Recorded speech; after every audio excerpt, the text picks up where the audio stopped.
എന്റെ ദൈവമറിയാതെ എനിക്കൊന്നും ഭവിക്കയില്ല. ദോഷങ്ങളാൽ എന്നെ പരീക്ഷിക്കില്ല, നന്മയ്ക്കായെല്ലാം നൽകിടുന്നു. ദോഷങ്ങളാൽ എന്നെ പരീക്ഷിക്കില്ല, നന്മയ്ക്കായെല്ലാം നൽകിടുന്നു. കഷ്ടതകൾ പെരുകിടുമ്പോ എനിക്കാശ്വാസം അധികം തരും. കഷ്ടതകൾ പെരുകിടുമ്പോൾ എനിക്കാശ്വാസം അധികം തരും. മനസ്സലിവുള്ളവനൻ മാനുവേലൻ മനം തകർന്ന എന്നെ സൗഖ്യമാക്കി. മനസ്സലിവുള്ളവനൻ മാനുവേലൻ മനം തകർന്ന എന്നെ സൗഖ്യമാക്കി. ആ കൈകളൊന്ന് അടിച്ച് കർത്താവിനെ നിങ്ങളായിരിക്കുന്ന ഭവനത്തിൽ ഇരുന്നു കൊണ്ട് ഈ പാട്ടിന്റെ വരികൾ അറിയാവുന്നവർ ചേർന്ന് പാടി ഈ പകലിൽ ഈ വിശുദ്ധ ദിവസം ദൈവത്തെ ഒന്ന് ആരാധിച്ച് ദൈവത്തെ ഒന്ന് മഹത്വപ്പെടുത്തി ഹല്ലേലൂയ ശബ്ദമുയർത്തി. എന്റെ ദൈവം അറിയാതെ എനിക്കൊന്നും ഭവിക്കയില്ല. എന്റെ ദൈവം അറിയാതെ എനിക്കൊന്നും ഭവിക്കയില്ല. ദോഷങ്ങളാൽ എന്നെ പരീക്ഷിക്കില്ല, നന്മയ്ക്കായെല്ലാം നൽകിടുന്നു. ദോഷങ്ങളാൽ എന്നെ പരീക്ഷിക്കില്ല, നന്മയ്ക്കായെല്ലാം നൽകിടുന്നു. കഷ്ടതകൾ പെരുകിടുമ്പോൾ എനിക്കാശ്വാസം അധികം തരും. കഷ്ടതകൾ പെരുകിടുമ്പോൾ എനിക്കാശ്വാസം അധികം തരും. മനസ്സലിവുള്ളവനൻ മാനുവേലൻ മനം തകർന്ന എന്നെ സൗഖ്യമാക്കി. മനസ്സലിവുള്ളവനൻ മാനുവേലൻ മനം തകർന്ന എന്നെ സൗഖ്യമാക്കി. എന്റെ ദൈവമറിയാതെ എനിക്കൊന്നും ഭവിക്കയില്ല. ദോഷങ്ങളാൽ എന്നെ പരീക്ഷിക്കില്ല, നന്മയ്ക്കായെല്ലാം നൽകിടുന്നു. ദോഷങ്ങളാൽ എന്നെ പരീക്ഷിക്കില്ല, നന്മയ്ക്കായെല്ലാം നൽകിടുന്നു. വിശ്വാസത്തിൻ പരിശോധന വിലയേറും കർത്തൃസവിധേ. വിശ്വാസത്തിൻ പരിശോധന വിലയേറും കർത്തൃസവിധേ. വിജയം നൽകിടുമെന്റെ ജീവനാഥൻ വില കൊടുത്തു എന്നെ വാങ്ങിയതാൽ. വിജയം നൽകിടുമെന്റെ ജീവനാഥൻ വില കൊടുത്തു എന്നെ വാങ്ങിയതാൽ. എന്റെ ദൈവമറിയാതെ എനിക്കൊന്നും ഭവിക്കയില്ല. ദോഷങ്ങളാൽ എന്നെ പരീക്ഷിക്കില്ല, നന്മയ്ക്കായെല്ലാം നൽകിടുന്നു. ദോഷങ്ങളാൽ എന്നെ പരീക്ഷിക്കില്ല, നന്മയ്ക്കായെല്ലാം നൽകിടുന്നു. മാനവർക്കു നേരിടാത്തൊരു പരിശോധന തരികില്ലവൻ. മാനവർക്കു നേരിടാത്തൊരു പരിശോധന തരികില്ലവൻ.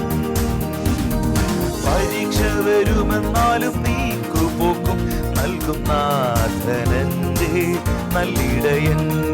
പരീക്ഷ വരുമെന്നാലും നീക്കുപോക്കും നൽകും നാഥനെന്റെ നല്ലിടയൻ. എന്റെ ദൈവമറിയാതെ എനിക്കൊന്നും ഭവിക്കയില്ല. ദോഷങ്ങളാൽ എന്നെ പരീക്ഷിക്കില്ല, നന്മയ്ക്കായെല്ലാം നൽകിടുന്നു. ദോഷങ്ങളാൽ എന്നെ പരീക്ഷിക്കില്ല, നന്മയ്ക്കായെല്ലാം നൽകിടുന്നു. എന്റെ ദൈവമറിയാതെ എനിക്കൊന്നും ഭവിക്കയില്ല. ദോഷങ്ങളാൽ എന്നെ പരീക്ഷിക്കില്ല, നന്മയ്ക്കായെല്ലാം നൽകിയിടുന്നു. ചെന്ന് പാടിയേ ഹല്ലേലൂയ. ദോഷങ്ങളാൽ എന്നെ പരീക്ഷിക്കില്ല, നന്മയ്ക്കായെല്ലാം നൽകിയിടുന്നു. ഓ ദോഷങ്ങളാൽ എന്നെ ഹല്ലേലൂയ. ശബ്ദമുയർത്തി ആമേൻ. യേശു എന്ന ഭയകേന്ദ്രം, മാറ്റമില്ല സ്നേഹിതൻ, സ്തോത്രം സ്തുതികൾക്കു യോഗ്യൻ, വാഴ്ത്തും നിന്നെ എന്നും ഞാൻ. സ്തോത്രം സ്തുതികൾക്കു യോഗ്യൻ, വാഴ്ത്തും നിന്നെ എന്നും ഞാൻ. യേശു എന്ന ഭയകേന്ദ്രം, മാറ്റമില്ല സ്നേഹിതൻ, സ്തോത്രം സ്തുതികൾക്കു യോഗ്യൻ, വാഴ്ത്തും ഇന്നും ഞാൻ. ഓ സ്തോത്രം സ്തുതികൾക്കു യോഗ്യൻ, വാഴ്ത്തും നിന്നെ എന്നും ഞാൻ. ശബ്ദമുയർത്തി സ്തോത്രം സ്തുതികൾക്കു യോഗ്യൻ, വാഴ്ത്തും നിന്നെ എന്നും ഞാൻ. യേശു എന്ന ഭയകേന്ദ്രം, മാറ്റമില്ല സ്നേഹിതൻ, സ്തോത്രം സ്തുതികൾക്കു യോഗ്യൻ, വാഴ്ത്തും നിന്നെ എന്നും ഞാൻ. സ്തോത്രം സ്തുതികൾക്കു യോഗ്യൻ, വാഴ്ത്തും നിന്നെ എന്നും ഞാൻ. Thank you Lord. ആ കരങ്ങളെ ഉയർത്തി മരണത്തെയും പാതാളത്തെയും ജയിച്ച, പിശാചിനെ ജയിച്ച സർവശക്തനാകുന്ന കർത്താവിന്റെ മുഖത്തേക്ക് നോക്കി വിശ്വാസത്തോടെ പ്രത്യാശയോടെ നിങ്ങളായിരിക്കുന്ന ഭവനങ്ങളിൽ, നിങ്ങളായിരിക്കുന്ന സാഹചര്യത്തിൽ, നിങ്ങളിപ്പോൾ ഒരു വീട്ടിലാണോ, ഒരു വാഹനത്തിലാണോ, ഹോസ്പിറ്റൽ കിടക്കയിലാണോ, നിങ്ങളിപ്പോൾ എവിടെയാണ് ആയിരിക്കുന്ന സ്ഥലത്തിരുന്നു കൊണ്ട് ഈ വരികൾ കേൾക്കുമ്പോൾ അധരത്തിൽ നിന്ന് ചേർന്ന് പാടുവാൻ കഴിയുമോ? മരണത്തെ ജയിച്ചവനേ, അങ്ങേ ആരാധിക്കുന്നു ഞങ്ങൾ. പാതാളം ജയിച്ചവനേ, അങ്ങേ ആരാധിക്കുന്നു ഞങ്ങൾ. മരണത്തെ ജയിച്ചവനേ,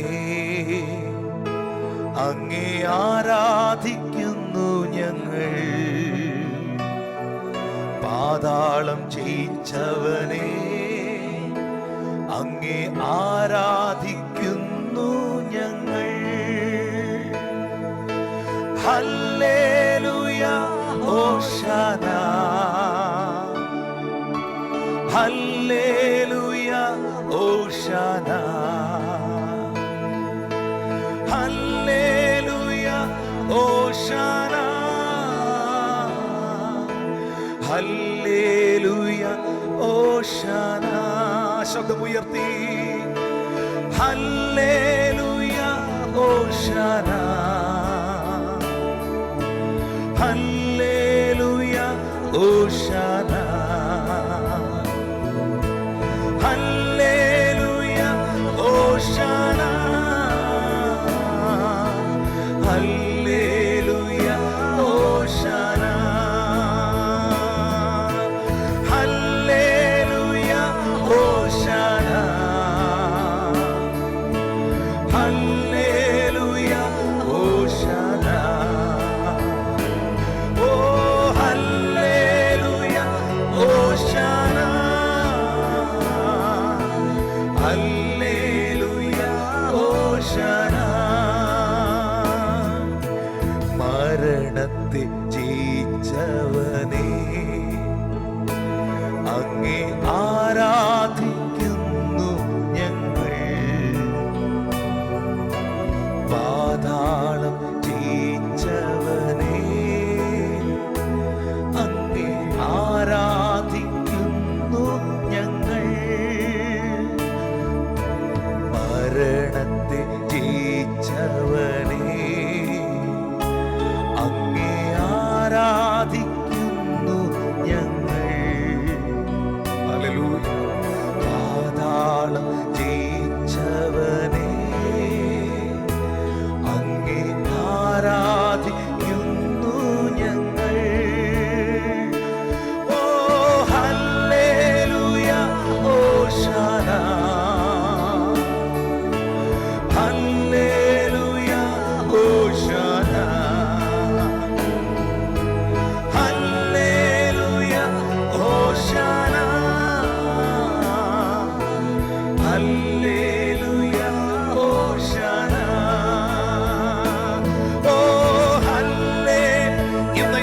സർവീസിൽ പങ്കെടുക്കുന്ന എല്ലാ ദൈവമക്കളും അധരങ്ങൾ തുറന്ന് ശബ്ദമുയർത്തി എല്ലാ മനസ്സും ഹൃദയവും ആത്മാവും എല്ലാം ഒരുപോലെ ഉണർന്നുകൊണ്ട് യേശു കർത്താവിനെ ആരാധിച്ച് എല്ലാ ഭാരങ്ങളും, എല്ലാ നിരാശകളും, എല്ലാ ഭയങ്ങളും നിങ്ങളുടെ ഉള്ളത്തിൽ നിന്ന് പോകട്ടെ. മരണത്തെ ജയിച്ചവൻ, പാതാളത്തെ ജയിച്ചവൻ, പിശാചിനെ ജയിച്ചവൻ, രോഗത്തെ ജയിച്ചവൻ, സകല തിന്മകളെ ജയിച്ചവൻ, പാപത്തെ ജയിച്ചവൻ ഇന്ന് പകലിൽ ഈ ആരാധനയുടെ നടുവിൽ നിങ്ങളുടെ ഭവനത്തിൽ, നിങ്ങളായിരിക്കുന്ന സാഹചര്യത്തിൽ നിങ്ങളെ സ്പർശിക്കുവാനിടയാകട്ടെ. വായി തുറന്ന് പാടിയേ ഹല്ലേലൂയ ഹോശാന,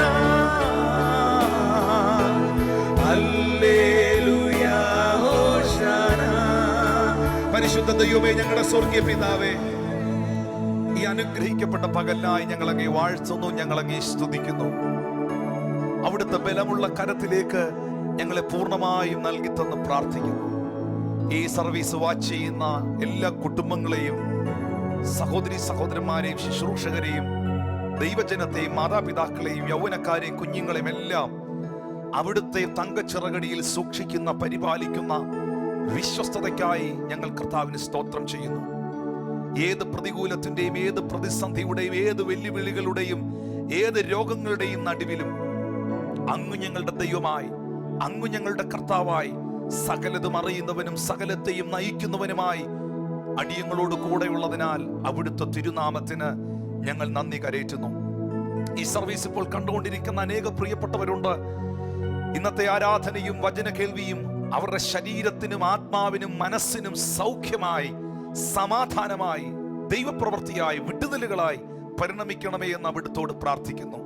അവിടുത്തെ മാറ്റമില്ലാത്ത വചനത്താൽ അടിയങ്ങളെ നിറയ്ക്കണമേ. എളിവനോട് സംസാരിക്കണമേ.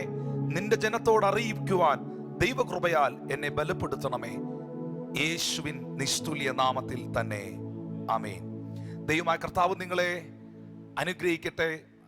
ദൈവത്തിന്റെ സാന്നിധ്യം ആരാധനയിലും പ്രാർത്ഥനയിലുമൊക്കെ നമുക്ക് അനുഭവിക്കുവാൻ കഴിയുന്നതിനെ ഓർത്ത് ഞാൻ എൻ്റെ കർത്താവിന് മഹത്വം കരയറ്റുകയാണ്. തുടർന്ന് മാറ്റമില്ലാത്ത വചനത്തിലേക്ക്, അല്ലെങ്കിൽ ഈ പകൽക്കാലം ദൈവവചന ധ്യാനത്തിനായിട്ടുള്ള ഭാഗത്തിലേക്ക് നിങ്ങളുടെ ശ്രദ്ധയെ ഞാൻ തിരിക്കുകയാണ്. വിശേഷാൽ ഇന്നത്തെ സന്ദേശം ദൈവത്തിൻ്റെ സ്പർശനം രൂപാന്തരം ഉളവാക്കുന്നു എന്ന വിഷയമാണ്.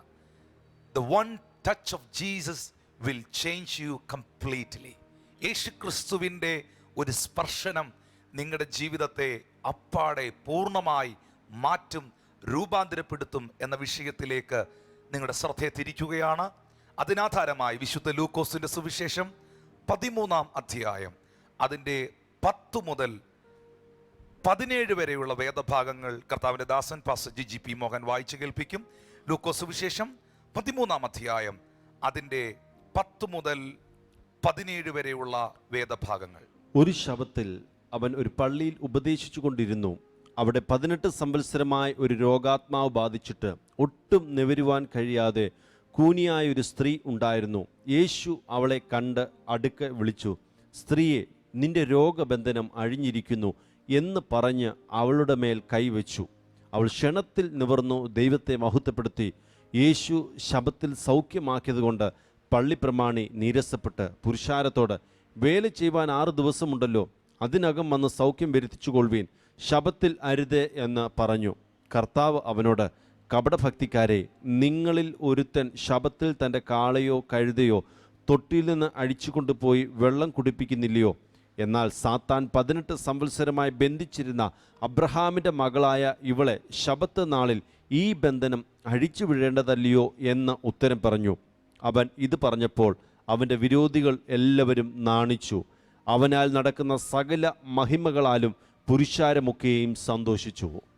നമ്മൾ വായിച്ച വേദഭാഗത്തിൻ്റെ 12-ാമത്തെ വാക്യം ഞാൻ ഒരിക്കൽ കൂടെ വായിക്കുകയാണ്. യേശു അവളെ കണ്ടു, അടുക്കൽ വിളിച്ചു, സ്ത്രീയെ, നിന്റെ രോഗബന്ധനം അഴിഞ്ഞിരിക്കുന്നു എന്ന് പറഞ്ഞ് അവളുടെ മേൽ കൈവച്ചു. അവൾ ക്ഷണത്തിൽ നിവർന്ന് ദൈവത്തെ മഹത്വപ്പെടുത്തി. ഇവിടെ ഈ 12-13 വാക്യങ്ങൾ നിങ്ങൾ ശ്രദ്ധിച്ചാൽ, ഒന്ന്, യേശു അവളെ കണ്ടു എന്നൊരു വാക്ക് അവിടെ കാണാം. 2, യേശു കർത്താവ് അവളെ തൻ്റെ അടുക്കൽ വിളിച്ചു എന്നൊരു വാക്ക് അവിടെ കാണാം.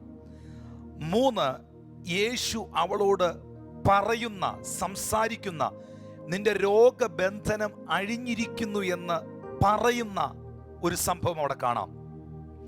4, യേശു കർത്താവ് അവളുടെ മേൽ കൈവച്ചതായ 4 സംഭവവും നമുക്കവിടെ കാണാം. പക്ഷേ യേശു അവളെ കണ്ടപ്പോഴും അവൾ കൂനിയായ സ്ത്രീയായിരുന്നു. യേശു അവളെ അടുക്കൽ വിളിച്ചപ്പോഴും അവൾ കൂനിയായ സ്ത്രീയായിരുന്നു.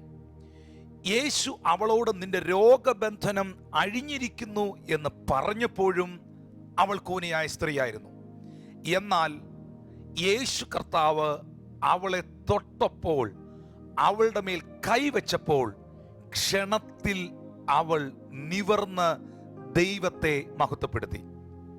അപ്പോൾ ഈ ഒരു ഭാഗത്തിൽ നിന്ന് ഇന്നത്തെ ചിന്തയോടുള്ള ബന്ധത്തിൽ നമുക്ക് മനസ്സിലാക്കുവാൻ കഴിയുന്നത് ദൈവികമായ സ്പർശനത്തിൻ്റെ, ദൈവത്തിൻ്റെ ടച്ച്, ആ സ്പർശനത്തിൻ്റെ ശക്തിയെക്കുറിച്ചാണ്.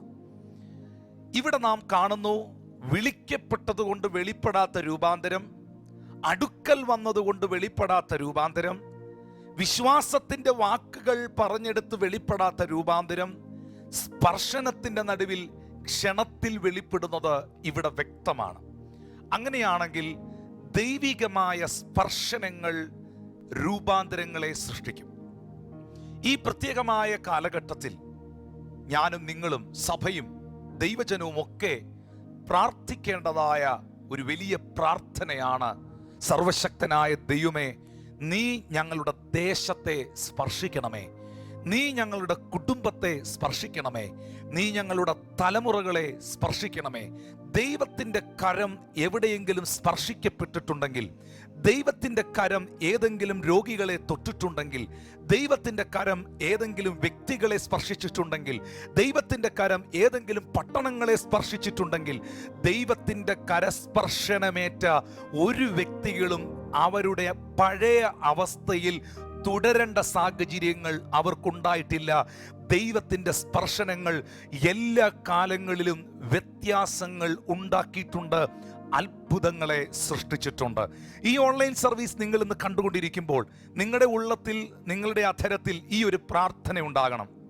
കർത്താവേ, ഞാൻ ഇന്ന് ഈ വചനം കേട്ടുകൊണ്ടിരിക്കുമ്പോൾ, ഇന്ന് ദൈവവചനം ഞാൻ ശ്രദ്ധിക്കുന്നതായ സാഹചര്യത്തിൽ നിന്റെ ഒരു സ്പർശനം എനിക്ക് ആവശ്യമാണ് കർത്താവേ. ഭാരപ്പെട്ടിരിക്കുന്ന എൻ്റെ ജീവിത സാഹചര്യത്തിൽ, ഭയപ്പെട്ടിരിക്കുന്ന എൻ്റെ ജീവിത സാഹചര്യത്തിൽ, രോഗത്താൽ പിടിക്കപ്പെട്ടിരിക്കുന്ന എൻ്റെ ജീവിത സാഹചര്യത്തിൽ, സാമ്പത്തികമായി ഞെരുങ്ങുന്ന എൻ്റെ ജീവിത സാഹചര്യത്തിൽ, എൻ്റെ പാപത്തെ, പാപ സ്വഭാവങ്ങളെ നിയന്ത്രിക്കുവാൻ കഴിയാതെ പിന്നെയും പിന്നെയും പാപത്തിൽ ആഴ്ന്നു പോകുന്ന എൻ്റെ ജീവിത സാഹചര്യത്തിൽ, യഹോവേ, അവിടുത്തെ ഒരു സ്പർശനം ഇന്ന് പകലിൽ എനിക്ക് ആവശ്യമാണ് എന്ന് പ്രാർത്ഥിക്കുന്നവർ ആ കരങ്ങളെ ഒന്ന് ഉയർത്തി ദൈവത്തിന് സ്തോത്രം ചെയ്യാം. കർത്താവിൻ്റെ ദാസൻ ഈ ഭാഗം ഒരിക്കൽ കൂടെ ഒന്ന് വായിക്കുക. അതിൻ്റെ 10-11 വാക്യങ്ങൾ. ഒരു ശബ്ബത്തിൽ അവൻ ഒരു പള്ളിയിൽ ഉപദേശിച്ചു കൊണ്ടിരുന്നു. അവിടെ 18 സംവത്സരമായി ഒരു രോഗാത്മാവ് ബാധിച്ചിട്ട് ഒട്ടും നിവരുവാൻ കഴിയാതെ കൂനിയായൊരു സ്ത്രീ ഉണ്ടായിരുന്നു. യേശു അവളെ കണ്ട് അടുക്കൽ വിളിച്ച്, സ്ത്രീയെ, നിന്റെ രോഗബന്ധനം അഴിഞ്ഞിരിക്കുന്നു എന്ന് പറഞ്ഞ് അവളുടെ മേൽ കൈവച്ചു. ഒരു ശബ്ബത്തിൽ അവൻ ഒരു പള്ളിയിൽ ഉപദേശിച്ചു കൊണ്ടിരുന്നു. അവിടെ 18 സംവത്സരമായി ഒരു രോഗാത്മാവ് ബാധിച്ചിട്ട് ഒട്ടും നിവരുവാൻ കഴിയാതെ കൂനിയായൊരു സ്ത്രീ ഉണ്ടായിരുന്നു. ഇപ്പോൾ നമ്മുടെ കർത്താവായ യേശു ക്രിസ്തു നിൽക്കുന്നത് ഒരു ദൈവാലയത്തിലാണ്. ഒരു ശബത്ത് ദിവസമാണ്. എന്താണ് ശബത്ത് ദിവസത്തിൻ്റെ പ്രത്യേകത? ശബത്ത് ദിനത്തിൽ വൈദ്യവൃത്തി പാടില്ല. ശബത്ത് ദിനത്തിൽ സ്വസ്ഥമായിരുന്ന് ദൈവത്തിൻ്റെ വചനം വായിക്കുകയും കേൾക്കുകയും ചെയ്തുകൊണ്ട് ദൈവത്തെ ആരാധിക്കുവാനുള്ള ദിനമായിട്ടാണ് യഹൂദന്മാർ അതിനെ വേർതിരിച്ചിരിക്കുന്നത്. അല്ലെങ്കിൽ മോശയുടെ ന്യായപ്രമാണത്തിൽ നിന്ന്, ദൈവത്തിൽ നിന്ന് അവർക്ക് ലഭിക്കപ്പെട്ടിരിക്കുന്ന നിയോഗം. എന്നാൽ ഈ ശബത്ത് ദിനത്തിലാണ് യേശു ആ പള്ളിയിൽ നിൽക്കുന്നത്. നമുക്കൊരു കാര്യം വളരെ വ്യക്തമായിട്ട് അറിയാം, തിരുവെഴുത്തുകളുടെ അടിസ്ഥാനത്തിലും വ്യക്തിപരമായിട്ടും. യേശു കർത്താവ് ഏതെങ്കിലും ഒരു പട്ടണത്തിലോ യേശു കർത്താവ് ഏതെങ്കിലും ഒരു ഭവനത്തിലോ വന്നാൽ ആ ഭവനത്തിലുള്ളവർക്കും ആ പട്ടണത്തിലുള്ളവർക്കും പ്രതീക്ഷകൾ വളരെ ഏറെയാണ്. അവർ വളരെ എക്സ്പെക്റ്റേഷനോട് കൂടെയാണ് യേശുവിൻ്റെ ശുശ്രൂഷയിൽ പങ്കെടുക്കുന്നത്. സന്ധ്യയാകുമ്പോൾ നാനാ രോഗികളെ കർത്താവിൻ്റെ അടുക്കൽ കൊണ്ടുവരും. അവിടെ വന്നിരിക്കുന്ന എല്ലാ രോഗികൾക്കും ഒരു പ്രതീക്ഷയുണ്ട്, എനിക്ക് ഇന്നൊരു സൗഖ്യം ഉണ്ടാകും. യേശു കർത്താവിൻ്റെ അടുക്കൽ വരുന്ന പാപികൾക്ക് ഒരു പ്രതീക്ഷയുണ്ട്, എൻ്റെ പാപ ജീവിതത്തിൽ ഒരു ഡെലിവറൻസ്, ഒരു വിടുതൽ, ഒരു മാറ്റം യേശു ക്രിസ്തുവിലൂടെ ലഭ്യമാകും. അപ്പോൾ യേശുവിൻ്റെ അടുക്കൽ വരുന്ന എല്ലാ മനുഷ്യർക്കും, ഭൂരിഭാഗം ആൾക്കാർക്കും, അവനിൽ വിശ്വസിക്കുന്നവർക്കെല്ലാം അവനെക്കുറിച്ച് ഒരു പ്രതീക്ഷയുണ്ട്. അത് വളരെ വ്യക്തമാണ്. എന്നാൽ ഈ ശബത്ത് ദിവസം യേശു കർത്താവ് ഈ പള്ളിയിൽ നിൽക്കുമ്പം അവിടെ കൂടിയിരിക്കുന്ന ജനങ്ങൾക്ക് ആർക്കും അന്നേ ദിവസം ഒരു രോഗസൗഖ്യം നടക്കുമെന്നോ ഒരു വിടുതൽ നടക്കുമെന്നോ യാതൊരു പ്രതീക്ഷകളുമില്ല. കാരണം ചരിത്രത്തിൽ ഇന്ന് വരെ, ഈ കഴിഞ്ഞ കാലഘട്ടങ്ങളിൽ ആ നിമിഷം വരെ ഒരു രോഗികളെ പോലും ശബത്ത് നാളിൽ സൗഖ്യമാക്കിയതായോ അല്ലെങ്കിൽ വൈദ്യവൃത്തി നടത്തിയതായോ ഒരു പ്രവൃത്തിയിൽ, ഒരു ജോലിയിൽ ഏർപ്പെട്ടതായോ ഉള്ള ചരിത്രം ഇല്ല. അപ്പോൾ യേശുവിനെ കുറിച്ച് ഒരു ഭാഗത്ത് അവൻ സൗഖ്യദായകനെന്നും വിടുതൽ നൽകുന്ന കർത്താവെന്നും പ്രവർത്തിക്കുന്ന ദൈവമെന്നും ഒക്കെ ആൾക്കാരുടെ അകത്തുണ്ടെങ്കിലും അന്നത്തെ ദിവസത്തിൽ യേശു കർത്താവിൽ നിന്ന് ഒരു സൗഖ്യത്തിന്റെ ശുശ്രൂഷയോ ഒരു ഡെലിവറൻസ് മിനിസ്ട്രിയോ അവിടെ നടക്കുമെന്ന് ഒരു കുഞ്ഞുങ്ങൾ പോലും പ്രതീക്ഷിക്കുന്നില്ല. അങ്ങനെ പ്രതീക്ഷിക്കാത്ത ഒരു വിഷയത്തിനകത്ത് അവരുടെ പ്രതീക്ഷകൾക്ക് അതീതമായി, അൺഎക്സ്പെക്റ്റഡായി യേശു കർത്താവ് ഒരു പ്രവൃത്തി ആ ആലയത്തിൽ ചെയ്തതാണ് ഈ കൂനയായ സ്ത്രീയെ നിവർത്തി സുഖപ്പെടുത്തിയത്. ഈ സർവീസ് നിങ്ങൾ കണ്ടുകൊണ്ടിരിക്കുമ്പോൾ വാസ്തവമായും ഈ ഒരു ഭാഗത്തിൽ നിന്നും, ഈ ഒരു സംഭവ ചരിത്രത്തിൽ നിന്നും എനിക്ക് നിങ്ങളോട് പങ്കുവയ്ക്കുവാനുള്ള ഒരു സത്യം, നിങ്ങളുടെ വ്യക്തിപരമായ ജീവിതത്തിൽ നിങ്ങൾ പ്രതീക്ഷിച്ച പലതും സംഭവിച്ചില്ല, എക്സ്പെക്റ്റ് ചെയ്ത പലതും നടന്നില്ല. എന്നാൽ നിങ്ങൾക്ക് വിശ്വസിക്കാൻ കഴിയുമോ, നിങ്ങൾ പ്രതീക്ഷിക്കാത്ത സമയത്ത് നിങ്ങൾക്ക് വേണ്ടി പ്രവർത്തിക്കുവാൻ നിങ്ങൾ സേവിക്കുന്ന യേശു കർത്താവിന് കഴിയുമെന്ന് തിരുവെഴുത്ത് പറയുന്നു. ദൈവം തന്നെ സ്നേഹിക്കുന്നവർക്ക് ഒരുക്കിയിട്ടുള്ളത് കണ്ണ് കണ്ടിട്ടില്ല, ചെവി കേട്ടിട്ടില്ല, ഒരു മനുഷ്യന്റെയും ഹൃദയത്തിൽ തോന്നിയിട്ടില്ല. എൻ്റെ മകളുടെ കുടുംബജീവിതത്തിന്റെ പ്രശ്നം, എൻ്റെ മകന്റെ ജോലിയുടെ വിഷയം, എൻ്റെ ജീവിതത്തിന്റെ പ്രതിസന്ധി, അല്ലെങ്കിൽ എൻ്റെ രോഗം ആ സമയത്ത് സൗഖ്യമാകും, അല്ലെ ആ സമയത്ത് വ്യക്തിപരമായ ഒരു വിടുതൽ എനിക്ക് ലഭിക്കുമെന്നൊക്കെ ഞാൻ പ്രതീക്ഷിച്ച പല കാര്യങ്ങളും സംഭവിച്ചില്ല, യാഥാർത്ഥ്യമായി തീർന്നില്ല. പക്ഷെ ഒരു കാര്യം എനിക്ക് ഉറപ്പുണ്ട്, ഞാൻ പ്രതീക്ഷിച്ച സമയത്ത് പ്രതീക്ഷിച്ച കാര്യം നടക്കാതെ പോയെങ്കിലും എൻ്റെ പ്രതീക്ഷകൾക്കും എൻ്റെ ചിന്തകൾക്കും അതീതമായി പ്രവർത്തിക്കുന്ന ഒരു നല്ല ദൈവം എനിക്കുണ്ട്. അവൻ മരണത്തെ ജയിച്ച് ഉയർത്തെഴുന്നേറ്റ് ഇന്ന് പകലിലും അവൻ എനിക്കായി ജീവിക്കുന്നു. അത് വിശ്വസിക്കുന്നവർ ഒരു ആമീൻ പറഞ്ഞേ, നല്ലൊരു ഹല്ലേലൂയ പറഞ്ഞേ. എൻ്റെ പ്രതീക്ഷ, എൻ്റെ പ്രത്യാശ യേശു ക്രിസ്തുവിലാണ്. എൻ്റെ നങ്കൂരം ക്രിസ്തുവിലാണ് ഞാൻ ഇട്ടിരിക്കുന്നത്. യഹോവയിൽ പ്രത്യാശ വയ്ക്കുക, നിന്റെ ഹൃദയം ഉറച്ചിരിക്കട്ടെ, അതേ ധൈര്യപ്പെടുക. യഹോവയെങ്കിൽ പ്രത്യാശ വയ്ക്കുക. ജീവനുള്ളവരുടെ ദേശത്ത് നിങ്ങൾ നന്മ കാണുമെന്ന് വിശ്വസിച്ചില്ലെങ്കിൽ കഷ്ടം, യഹോവയെങ്കിൽ പ്രത്യാശ വയ്ക്കുക. പക്ഷെ അന്നത്തെ ദിവസം, ആ ശബത്ത് നാളിൽ ആ പള്ളിയിൽ ഇരുന്ന ഒറ്റ മനുഷ്യർക്കും ഇന്നൊരു ഹീലിംഗ് മിനിസ്ട്രി അവിടെ ഉണ്ടാകുമെന്ന് യാതൊരു പ്രതീക്ഷയുമില്ലായിരുന്നു. പക്ഷെ ആ ദിവസം ബൈബിൾ പറയുന്നു, അവിടെ 18 സംവത്സരമായി ഒരു രോഗാത്മാവ് ബാധിച്ചിട്ട് ഒട്ടും നിവരുവാൻ കഴിയാതെ കൂനയായ ഒരു സ്ത്രീ ഉണ്ടായിരുന്നു.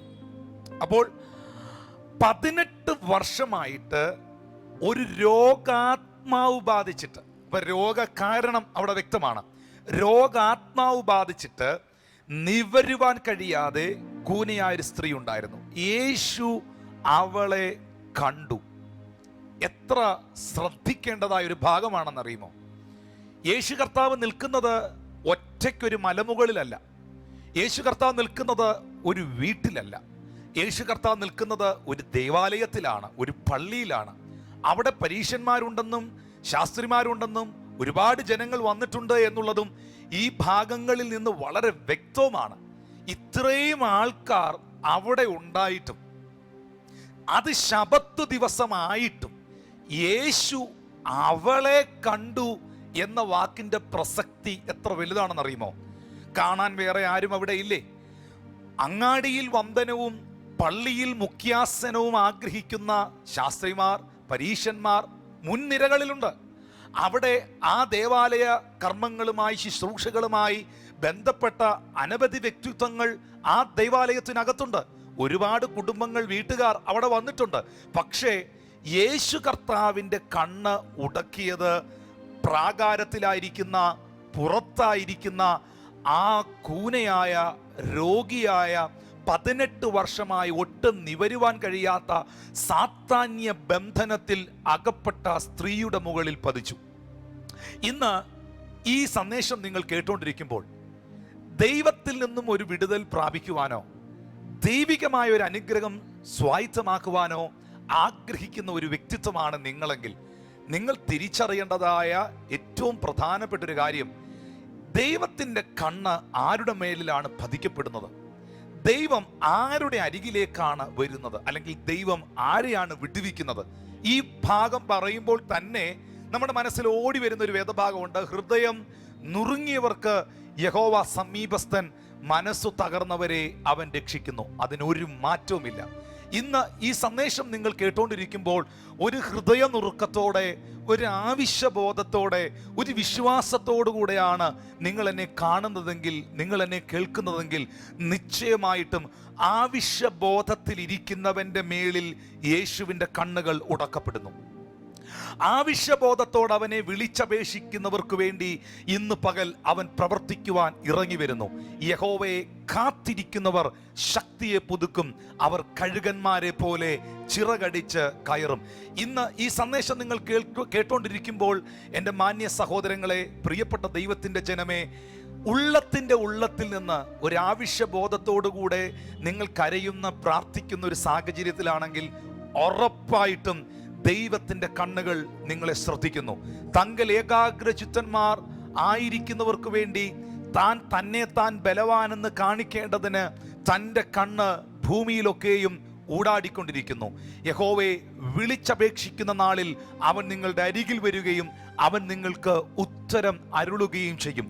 ഈ പള്ളിക്കകത്ത് പലരുമുണ്ടെങ്കിലും, പലതും പറയുന്ന പലരുമുണ്ടെങ്കിലും, ചിലരെ അല്ല, ചിലതിൻ്റെ മേളിലല്ല, ഒരുവളുടെ മുകളിൽ യേശു കർത്താവിൻ്റെ കണ്ണു പതിച്ചത് അത്ഭുതകരമായ ഒരു കാര്യമാണ്.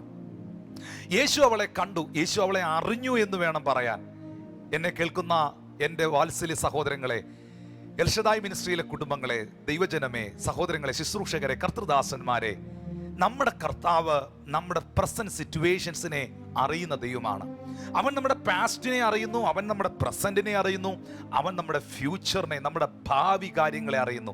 നിങ്ങളുടെ അമ്മയുടെ ഉദരത്തിൽ നിങ്ങൾ ഉരുവാകുന്നതിന് മുൻപേ നീ ആരാകണമെന്ന് നിന്നെക്കുറിച്ച് നിശ്ചയിച്ച് എഴുതി രേഖപ്പെടുത്തി വച്ചിരിക്കുന്നവനാണ് ഈ സർവശക്തനാകുന്ന ദൈവം. അതുകൊണ്ടാണ് ഇരമ്യാവെന്ന പ്രവാചകനോട് ദൈവം പറഞ്ഞത്, നിന്റെ അമ്മയുടെ ഉദരഗ്രഹത്തിൽ നീ ഉരുവാകുന്നതിന് മുൻപേ ഞാൻ നിന്നെ കണ്ടു, നീ പിണ്ടാകാരമായിരുന്നപ്പോൾ തന്നെ ഞാൻ നിന്നെ വിശുദ്ധീകരിച്ചു. ജനിച്ച് പുറത്തു വരുന്നതിന് മുൻപ്, വെളി വരുന്നതിന് മുമ്പ്, സൂര്യന്റെ പ്രകാശം കാണുന്നതിന് മുൻപ് തന്നെ ഞാൻ നിന്നെ ജാതികളുടെ മേലും രാജാക്കന്മാരുടെ മേലും ആക്കി വെച്ചു. അങ്ങനെയാണെങ്കിൽ നമ്മളുടെ പാസ്റ്റിനെയും നമ്മുടെ പ്രസന്റിനെയും നമ്മുടെ ഫ്യൂച്ചറിനെയും എല്ലാം അറിയുന്ന ഒരു നല്ല ദൈവമുണ്ട്. അതുകൊണ്ട് ദൈവജനമേ, ഭാവിയെല്ലാം തൻ കയ്യിലെന്നോർത്താൽ എത്ര ധന്യമേ ഈ ലോക ജീവിതം. Because he leaves, I can face tomorrow. എൻ്റെ യേശു എനിക്ക് വേണ്ടി ജീവിക്കുന്നത് കൊണ്ട്, എന്നെ അറിയുന്ന ഒരു നല്ല കർത്താവ് എനിക്കുള്ളത് കൊണ്ട്, എന്നെ കൈപിടിച്ച് നടത്തുന്ന ഒരു ദൈവം എനിക്കുള്ളത് കൊണ്ട്, യാക്കോബേ, ഞാൻ തിരഞ്ഞെടുത്ത ഇസ്രായേലേ, നീ ഭയപ്പെടേണ്ട, ഞാൻ നിന്നോട് കൂടെയുണ്ട്, നീ ഭ്രമിച്ചു നോക്കേണ്ട, ഞാൻ നിന്റെ ദൈവമാണ്, ഞാൻ നിന്നെ ശക്തീകരിക്കും, ഞാൻ നിന്നെ സഹായിക്കും, എൻ്റെ നീതിയുള്ള വലങ്കരം നിന്നെ താങ്ങും. പെരുവെള്ളം കവിഞ്ഞു വരുമ്പോൾ അത് നിന്റെ മീതെ ഒഴുകില്ല, തീയിലൂടെ നടന്നാൽ നിന്റെ കാല് വെന്തു പോകില്ല. ഞാൻ നിന്നെ ഉള്ളം കരങ്ങളിൽ വഹിച്ചിരിക്കും ജീവിക്കുന്നു എന്ന് വാഗ്ദത്തം ചെയ്ത ഒരു കർത്താവ് എനിക്കുള്ളത് കൊണ്ട്, എന്നെ അറിയുന്നൊരു ദൈവം എനിക്കുള്ളത് കൊണ്ട്, ഏതൊരു സാഹചര്യങ്ങളുടെ നടുവിലും, എൻ്റെ ചുറ്റുപാട് നടക്കുന്ന ഏതൊരു വിഷയങ്ങളുടെ നടുവിലും ഞാൻ ഒരിക്കലും ആകുലപ്പെടുന്നില്ല, ഞാൻ ഒരിക്കലും ആശങ്കപ്പെടുന്നില്ല. ഞാൻ ഈ ഭൂമിയിൽ ജീവിക്കുമ്പോൾ ജീവിക്കുന്നത് അവനോടൊപ്പം, ഞാൻ മരിച്ചാലും ജീവിക്കുന്നത് അവനോടൊപ്പം. മരണത്തെ ഞാൻ ഭയപ്പെടുന്നില്ല, ഈ ലോകത്തിലെ ജീവിതത്തെ ഞാൻ ഭയപ്പെടുന്നില്ല. അതുകൊണ്ടാണ് അപ്പോസ്തലനായ പൗലോസ്ലീഹ പറഞ്ഞത്, ഏ മരണമേ നിന്റെ ജയം എവിടെ, ഏ മരണമേ നിന്റെ വിഷമുള്ളവിടെ. കാരണം ഈ ഭൂമിയിൽ ജീവിക്കുമ്പോഴും ഞാൻ എൻ്റെ കർത്താവിൻ്റെ കൂടെ ജീവിക്കുന്നേ, ഞാൻ മരിച്ചാലും ഞാൻ അവനോടുകൂടെ ജീവിക്കുന്നേ, ഞാൻ അവന് വേണ്ടി ജീവിക്കുന്നു. ആമീൻ, ഹല്ലേലൂയ. ഞാൻ മരിക്കുമ്പോൾ ഞാൻ അവൻ്റെ കൂടെ വാഴുന്നു. ഇന്ന് ഈ സന്ദേശം കേൾക്കുമ്പോൾ എല്ലാ ഭയങ്ങളും ഉള്ളത്തിൽ നിന്ന് പോകട്ടെ, എല്ലാ ആശങ്കകളും ഉള്ളത്തിൽ നിന്ന് പോകട്ടെ. ഏതൊക്കെയോ മെഡിക്കൽ റിപ്പോർട്ടുകളെ കാത്തിരിക്കുന്ന വ്യക്തികളോട്, ഏതൊക്കെയോ റിസൾട്ടുകളെ കാത്തിരിക്കുന്ന വ്യക്തികളോട്, ഏതൊക്കെയോ ഇന്റർവ്യൂ കഴിഞ്ഞ് അതിനുവേണ്ടി കാത്തിരിക്കുന്ന വ്യക്തികളോട്, ഏതൊക്കെയോ കുടുംബ വിഷയങ്ങളുമായി ബന്ധപ്പെട്ട്, ദാമ്പത്യ ജീവിതത്തിൽ വെളിപ്പെട്ട പ്രതിസന്ധികളുമായി ബന്ധപ്പെട്ട്, ആമീൻ, അതിൻ്റെ ചില വിഷയങ്ങളുമായി ഭാരപ്പെട്ടിരിക്കുന്ന വ്യക്തികളോട്, ഹല്ലേലൂയ, ഇന്ന് പകൽ ദൈവത്തിന്റെ പരിശുദ്ധാത്മാവ് ഈ തിരുവചന ഭാഗത്തിലൂടെ വ്യക്തമാക്കി തരുകയാണ്. സഹോദര, സഹോദരി, നിന്റെ ഭാവിയെ, നിന്റെ നാളുകളെ അറിയുന്നവനായ ദൈവത്തിന്റെ ആ സുരക്ഷിത കരങ്ങളിലാണ് നിങ്ങളായിരിക്കുന്നത്. അതുകൊണ്ട് ഹൃദയത്തിൽ വരുന്ന ഭയത്തോട്, ചിന്തകളിൽ വരുന്ന ഭയത്തോട് വിളിച്ചു പറയുക, യേശുവിന്റെ നാമത്തിൽ എന്നെ വിട്ടുപോകുക, ഞാൻ എൻ്റെ കർത്താവിന്റെ കരങ്ങളിൽ സുരക്ഷിതമാണ്, എൻ്റെ ഭവനം ദൈവത്താൽ സുരക്ഷിതമാണ്, ഒരനർത്ഥവും നിനക്ക് ഭവിക്കുകയില്ല, ഒരു ബാധയും നിന്റെ കൂടാരത്തിന്റെ മേൽ അടുക്കുകയില്ല, പകൽ സൂര്യനെങ്കിലും രാത്രി ചന്ദ്രനെങ്കിലും നിന്നെ ബാധിക്കുകയില്ല. യഹോവ ഒരു ദോഷവും തട്ടാതെ വണ്ണം നിന്നെ പരിപാലിക്കും. ഹല്ലേലൂയ. പ്രിയപ്പെട്ടവരെ, ഒന്നാമതായി യേശു അവളെ കണ്ടു, അഥവാ യേശു അവളെ അറിഞ്ഞു. 2, യേശു കർത്താവ് അവളെ തൻ്റെ അടുക്കൽ വിളിച്ചു. യേശു കർത്താവിൻ്റെ ശബ്ദത്തിൻ്റെ വിളിയുടെ മുൻപിൽ ആ ദൈവാലയത്തിലേക്ക് അവൾ പ്രവേശിക്കുമ്പോഴും അവൾ കൂനയായ സ്ത്രീ തന്നെയായിരുന്നു. ഇവിടെ എനിക്ക് പറയാനുള്ളൊരു സത്യം, നിങ്ങളുടെ അവസ്ഥകൾക്ക് വ്യത്യാസമുണ്ടാകുന്നത്, നിങ്ങളുടെ സാഹചര്യങ്ങൾക്ക് വ്യത്യാസമുണ്ടാകുന്നത് വെറുതെ ഇങ്ങനെ വചനം കേട്ടുകൊണ്ടിരിക്കുന്നു എന്നുള്ളവർക്കല്ല. ഏതെങ്കിലും ഒരു വാഗ്ദത്തം, പ്രത്യേകമായ ഒരു ദൂത് കേട്ടവർക്കോ കണ്ടവർക്കോ അതുണ്ടാകുമെന്ന് ഒരിക്കലും തിരുവെഴുത്തിൽ രേഖപ്പെടുത്തിയിട്ടില്ല. എന്നാൽ പ്രസ്തുത അത് വിശ്വസിക്കുന്നവർക്കും അത് അനുസരിക്കുന്നവർക്കും അത് അനുഭവിക്കുവാൻ കഴിയും എന്നുള്ളതും സത്യമാണ്. എല്ലാ അനുഗ്രഹത്തിൻ്റെയും കാരണം അനുസരണമാണ്. അനുഗ്രഹത്തിൻ്റെ സ്കെയില് തന്നെ അനുസരണമാണ്. എവിടെ ദൈവവചനം അനുസരിക്കുന്നവരുണ്ടോ അവിടെ അവർ അനുഗ്രഹിക്കപ്പെടുന്ന ഒരു സാഹചര്യമുണ്ട്.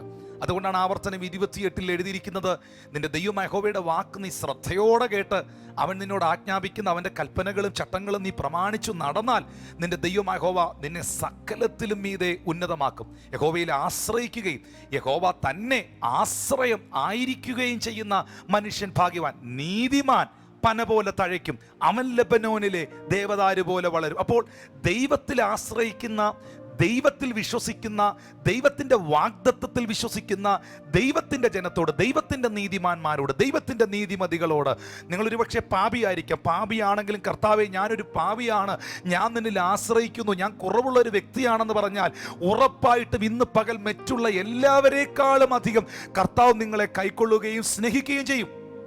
കാണാതെ പോയ ആടിനെ ചുമലിൽ എടുത്തുകൊണ്ട് കടന്നു വരുന്ന യേശുവിനെ നമുക്ക് യോഹന്നാന്റെ സുവിശേഷം 10-ാം അധ്യായത്തിലും ലൂക്കോസ് സുവിശേഷം 15-ാം അധ്യായത്തിലും നമുക്ക് കാണുവാനായി കഴിയുന്നുണ്ട്. പ്രിയപ്പെട്ടവരെ, അങ്ങനെയാണെങ്കിൽ ഈ തിരുവെഴുത്ത് കേൾക്കുമ്പോൾ യേശു അവളെ അടുക്കൽ വിളിച്ചപ്പോൾ അവൾ കാണിച്ച ഒരു അനുസരണമുണ്ട്. എന്തനുസരണം? വരാൻ കാണിച്ച അനുസരണം. വാസ്തവത്തിൽ ഈ ദൈവാലയത്തിനകത്ത് ഈ രോഗിയായ സഹോദരിക്ക് പ്രവേശനം നിഷേധിക്കപ്പെട്ടിരിക്കുന്നു. അങ്ങനെ വേണം ചിന്തിക്കുവാൻ. യേശു അവളെ തൻ്റെ അടുക്കൽ വിളിച്ചു എന്ന് പറയണമെങ്കിൽ അവൾ അകലെയാണ്. ഒരിക്കലും അടുത്ത് നിൽക്കുന്ന ഒരാളിനോട് അടുത്തു വാന്ന് പറയത്തില്ല. അടുത്ത് നിൽക്കുന്ന ആളിനോട് സംസാരിക്കത്തേ ഉള്ളൂ, അല്ലെങ്കിൽ സ്പർശിക്കത്തേ ഉള്ളൂ. അകലെ നിൽക്കുന്ന ഒരു വ്യക്തിയോടാണ് അടുത്തുവാ എന്ന് പറയുന്നത്. യേശു അവളെ തൻ്റെ അടുക്കൽ വിളിച്ചു എന്ന് എഴുതിയിരിക്കണമെങ്കിൽ അവൾ വളരെ അകലെയായിരുന്നു, അവനിൽ നിന്ന് വളരെ ദൂരത്തായിരുന്നു. എപ്പോഴും ഓർക്കുക, യേശു കർത്താവിൽ നിന്ന് അകലം പാലിച്ചു നിൽക്കുന്ന, ദൂരം പ്രാപിച്ചു നിൽക്കുന്ന ഒരു വ്യക്തിക്ക് ഒരിക്കലും ഒരു ദൈവികമായ അനുഭവമോ വിടുതലുകളോ ഉണ്ടാകുന്നില്ല. അത് വ്യക്തമാണ്.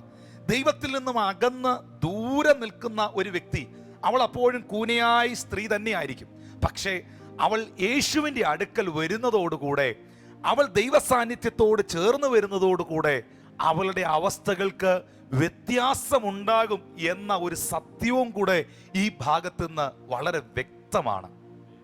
അകലെ നിന്നപ്പോൾ അവൾ കൂനയായിരുന്നു, അടുക്കൽ വന്നപ്പോൾ അവൾ കൂനയായില്ല, അവളുടെ കൂന് മാറി, അവൾ നിവർന്ന് സുഖപ്പെട്ടു. അങ്ങനെയാണെങ്കിൽ നിങ്ങളുടെ ജീവിതത്തിൽ എന്തൊക്കെ പ്രതിസന്ധി ഉണ്ടെങ്കിലും, എന്തൊക്കെ വെല്ലുവിളികളും വിഷയങ്ങളും ഉണ്ടെങ്കിലും അകന്നുമാറി പിണക്കം പ്രകടിപ്പിച്ച്, പരിഭ്രമം പ്രകടിപ്പിച്ച്, എൻ്റെ വിധിയാണിതെന്ന് കരുതി, എൻ്റെ ശാപമാണിതെന്ന് കരുതി, എൻ്റെ തകർച്ചയാണിതെന്ന് കരുതി, ഇനി വരുന്നിടത്ത് വെച്ച് കാണാം, എനിക്ക് ഈ ദൈവത്തെ ഒന്നും വേണ്ട, ഞാൻ ഇതിലൊന്നും വിശ്വസിക്കുന്നില്ല എന്ന് പറഞ്ഞ് അകലെ നിന്നാൽ, സുഹൃത്തെ, സഹോദര, സഹോദരി, നീ ഒരു കൂനയായി മരണപ്പെട്ടു പോകത്തേ ഉള്ളൂ. ഒരിക്കലും നിന്റെ ജീവിതത്തിൽ മാറ്റം ഉണ്ടാകില്ല.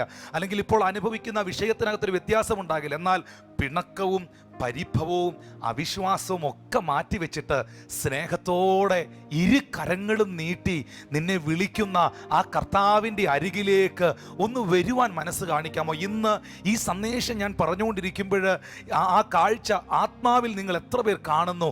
സ്നേഹത്തോടെ ആ കരങ്ങൾ നീട്ടി നിങ്ങളെ ആ വിളിക്കുന്ന കർത്താവ്, അവൻ നിങ്ങളെ വിളിക്കുന്ന സമയത്ത് അവൻ്റെ അരികിലേക്ക് വരുവാൻ ഒരു മനസ്സ് നിങ്ങൾ കാണിക്കണം, ഒരു അനുസരണം നിങ്ങൾ കാണിക്കണം.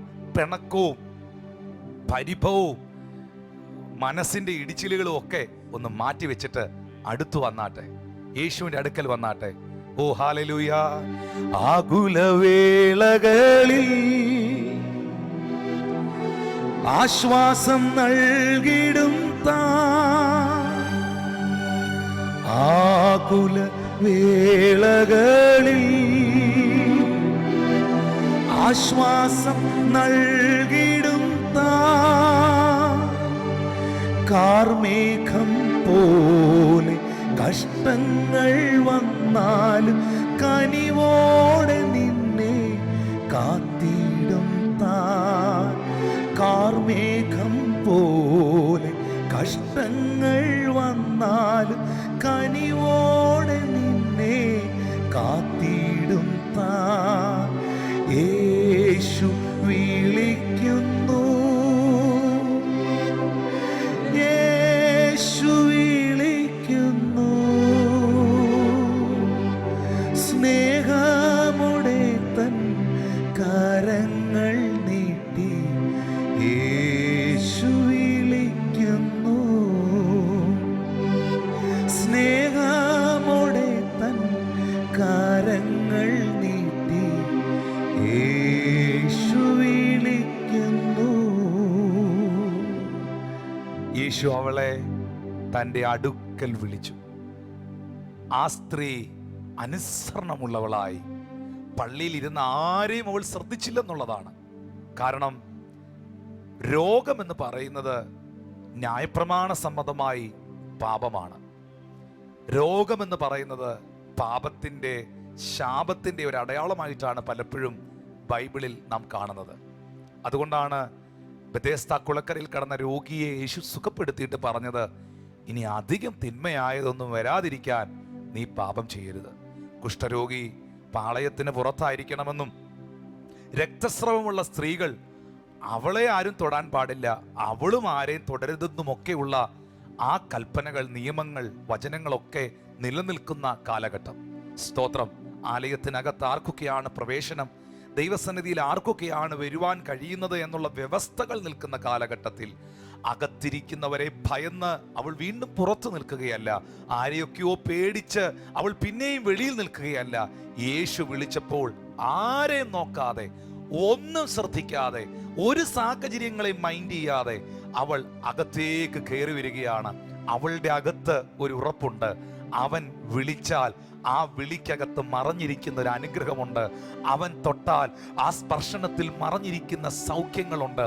ഈ ആലയത്തിനകത്ത്, ഈ പള്ളിക്കകത്തിരിക്കുന്ന ഒരു മനുഷ്യർക്കും തരുവാൻ കഴിയാത്തത് തരുവാൻ, നൽകുവാൻ കഴിയുന്നവനാണ് എന്നെ വിളിച്ചത് എന്ന ബോധ്യം അവൾക്കുണ്ട്. ഈ സന്ദേശം നിങ്ങൾ കേൾക്കുമ്പോൾ ഒത്തിരി മെസ്സേജുകൾ നിങ്ങൾ കേൾക്കുന്നവരാണ്. ദയവായിട്ട് ഈ മെസ്സേജിനെ അങ്ങനെ കാണരുത്. എൻ്റെ ഉള്ളത്തിൽ നിന്നുകൊണ്ട് ഞാൻ സ്നേഹത്തോടെ നിങ്ങളെ അറിയിക്കുകയാണ് പ്രിയപ്പെട്ടവരെ. യേശു കർത്താവിൻ്റെ വിളിയുടെ മുൻപിൽ, അവൻ വിളിച്ച ആ വാക്കിൻ്റെ മുൻപിൽ, ആ വാക്കിനെ വിശ്വസിച്ചാണ് അവൾ കയറി വന്നത്. ഒന്നുകൂടെ ഞാൻ ആ പദം ആവർത്തിക്കാം. യേശു വിളിച്ചപ്പോൾ ആ വിളിയെ വിശ്വസിച്ച്, ആ വാക്കിനെ വിശ്വസിച്ചാണ് അവൾ കയറി വന്നത്. ഇന്ന് ഈ മെസ്സേജ് കേൾക്കുമ്പോൾ കർത്താവിൻ്റെ വിളിയെ വിശ്വസിച്ച്, അവൻ്റെ വാക്കിനെ വിശ്വസിച്ച് ആ ഉറപ്പിൽ നിൽക്കുന്ന എത്ര പേരുണ്ട്? അവരെ നോക്കി യേശുവിൻ്റെ നാമത്തിൽ ഞാൻ പ്രഖ്യാപിക്കുന്നു, അവരൊരിക്കലും ലജ്ജിച്ചു പോകാൻ ദൈവം അനുവദിക്കത്തില്ല. അവങ്കിലേക്ക് നോക്കിയവർ പ്രകാശിതരായി, അവരുടെ മുഖമോ ഒരു നാളും ലജ്ജിച്ചു പോയില്ല. അകലെ നിന്നാൽ നീ കൂനയായി തുടരും, അരികിൽ വന്നാൽ നീ സാക്ഷിയായി തുടരും. അകന്ന് നിൽക്കണമോ അരികിൽ നിൽക്കണമോ എന്നുള്ള തീരുമാനം ദൈവം നിനക്ക് തരുന്നു. പക്ഷെ ഇന്ന് പകലിലും അവൻ നിന്നെ വിളിക്കുന്നു. സ്നേഹമോടെ കരങ്ങൾ നീട്ടി അവൻ നിങ്ങളെ വിളിക്കുന്നു. ഹല്ലേലൂയ. ആ കർത്താവിൻ്റെ അടുക്കൽ വരുവാൻ അവൾ ആ വിളിയെ വിശ്വസിച്ചു. ഇന്ന് ആ ഭാഗം ഞാനൊന്ന് തൊടുകയാണ്. അപ്പോസ്തലനായ പൗലോസ്ലീഹായുടെ ജീവിതത്തിൽ ഒരുപാട് പ്രതിസന്ധികൾ, ഒരുപാട് വെല്ലുവിളികൾ വന്ന സാഹചര്യങ്ങളിലെല്ലാം പൗലോസ് പറഞ്ഞൊരു വാക്കുണ്ട്: ഞാൻ ആരെ വിശ്വസിച്ചിരിക്കുന്നു എന്ന് ഞാൻ അറിയുന്നു. പലയിടത്തും പൗലോസ് സഭയോട് പറയുന്നുണ്ട്, നിങ്ങളെ വിളിക്കുന്നവൻ വിശ്വസ്തനാകുന്നു. ദൈവജനമേ, ഒരിക്കലും ഈ കർത്താവ് നിങ്ങളെ ചതിക്കത്തില്ല, ഒരിക്കലും അവൻ നിങ്ങളെ കൈവിടത്തില്ല. നിങ്ങൾക്കൊരു സത്യം അറിയുമോ? ഈ സഹോദരി യേശു വിളിച്ചപ്പം ആരെയും ശ്രദ്ധിക്കാതെ ആ വിളി വിശ്വസിച്ചുകൊണ്ട്, ആ വിളി അനുസരിച്ചുകൊണ്ട് ഈ പള്ളിക്കകത്ത് കയറി വന്നു. നമുക്കൊന്ന് ചിന്തിക്കാം. ഒരു പക്ഷേ അവൾക്ക് സൗഖ്യം കിട്ടിയില്ലെന്നിരിക്കട്ടെ, ഒരു പക്ഷേ അവളുടെ കൂന് നിവർന്നില്ലെന്നിരിക്കട്ടെ, യേശു കർത്താവ് അടുത്ത മിനിറ്റുകളിൽ ആ പള്ളിയിൽ നിന്ന് മടങ്ങിപ്പോകും, അടുത്ത സ്ഥലങ്ങളിലേക്ക് പോകും. പക്ഷെ ആ സമൂഹവും അവളും അവിടെ തുടരേണ്ടവരാണ്. ഈ കൂട്ടങ്ങളെയെല്ലാം പിന്നെയും അവൾക്ക് കാണേണ്ടതാണ്. ഞാൻ ചോദിക്കട്ടെ, എന്തിനാണ് നീ അകത്തേക്ക് കയറി വന്നത്? വന്നതുകൊണ്ട് നിനക്ക് എന്ത് കിട്ടി? കയറി വന്നതുകൊണ്ട് നിനക്ക് എന്ത് കിട്ടി?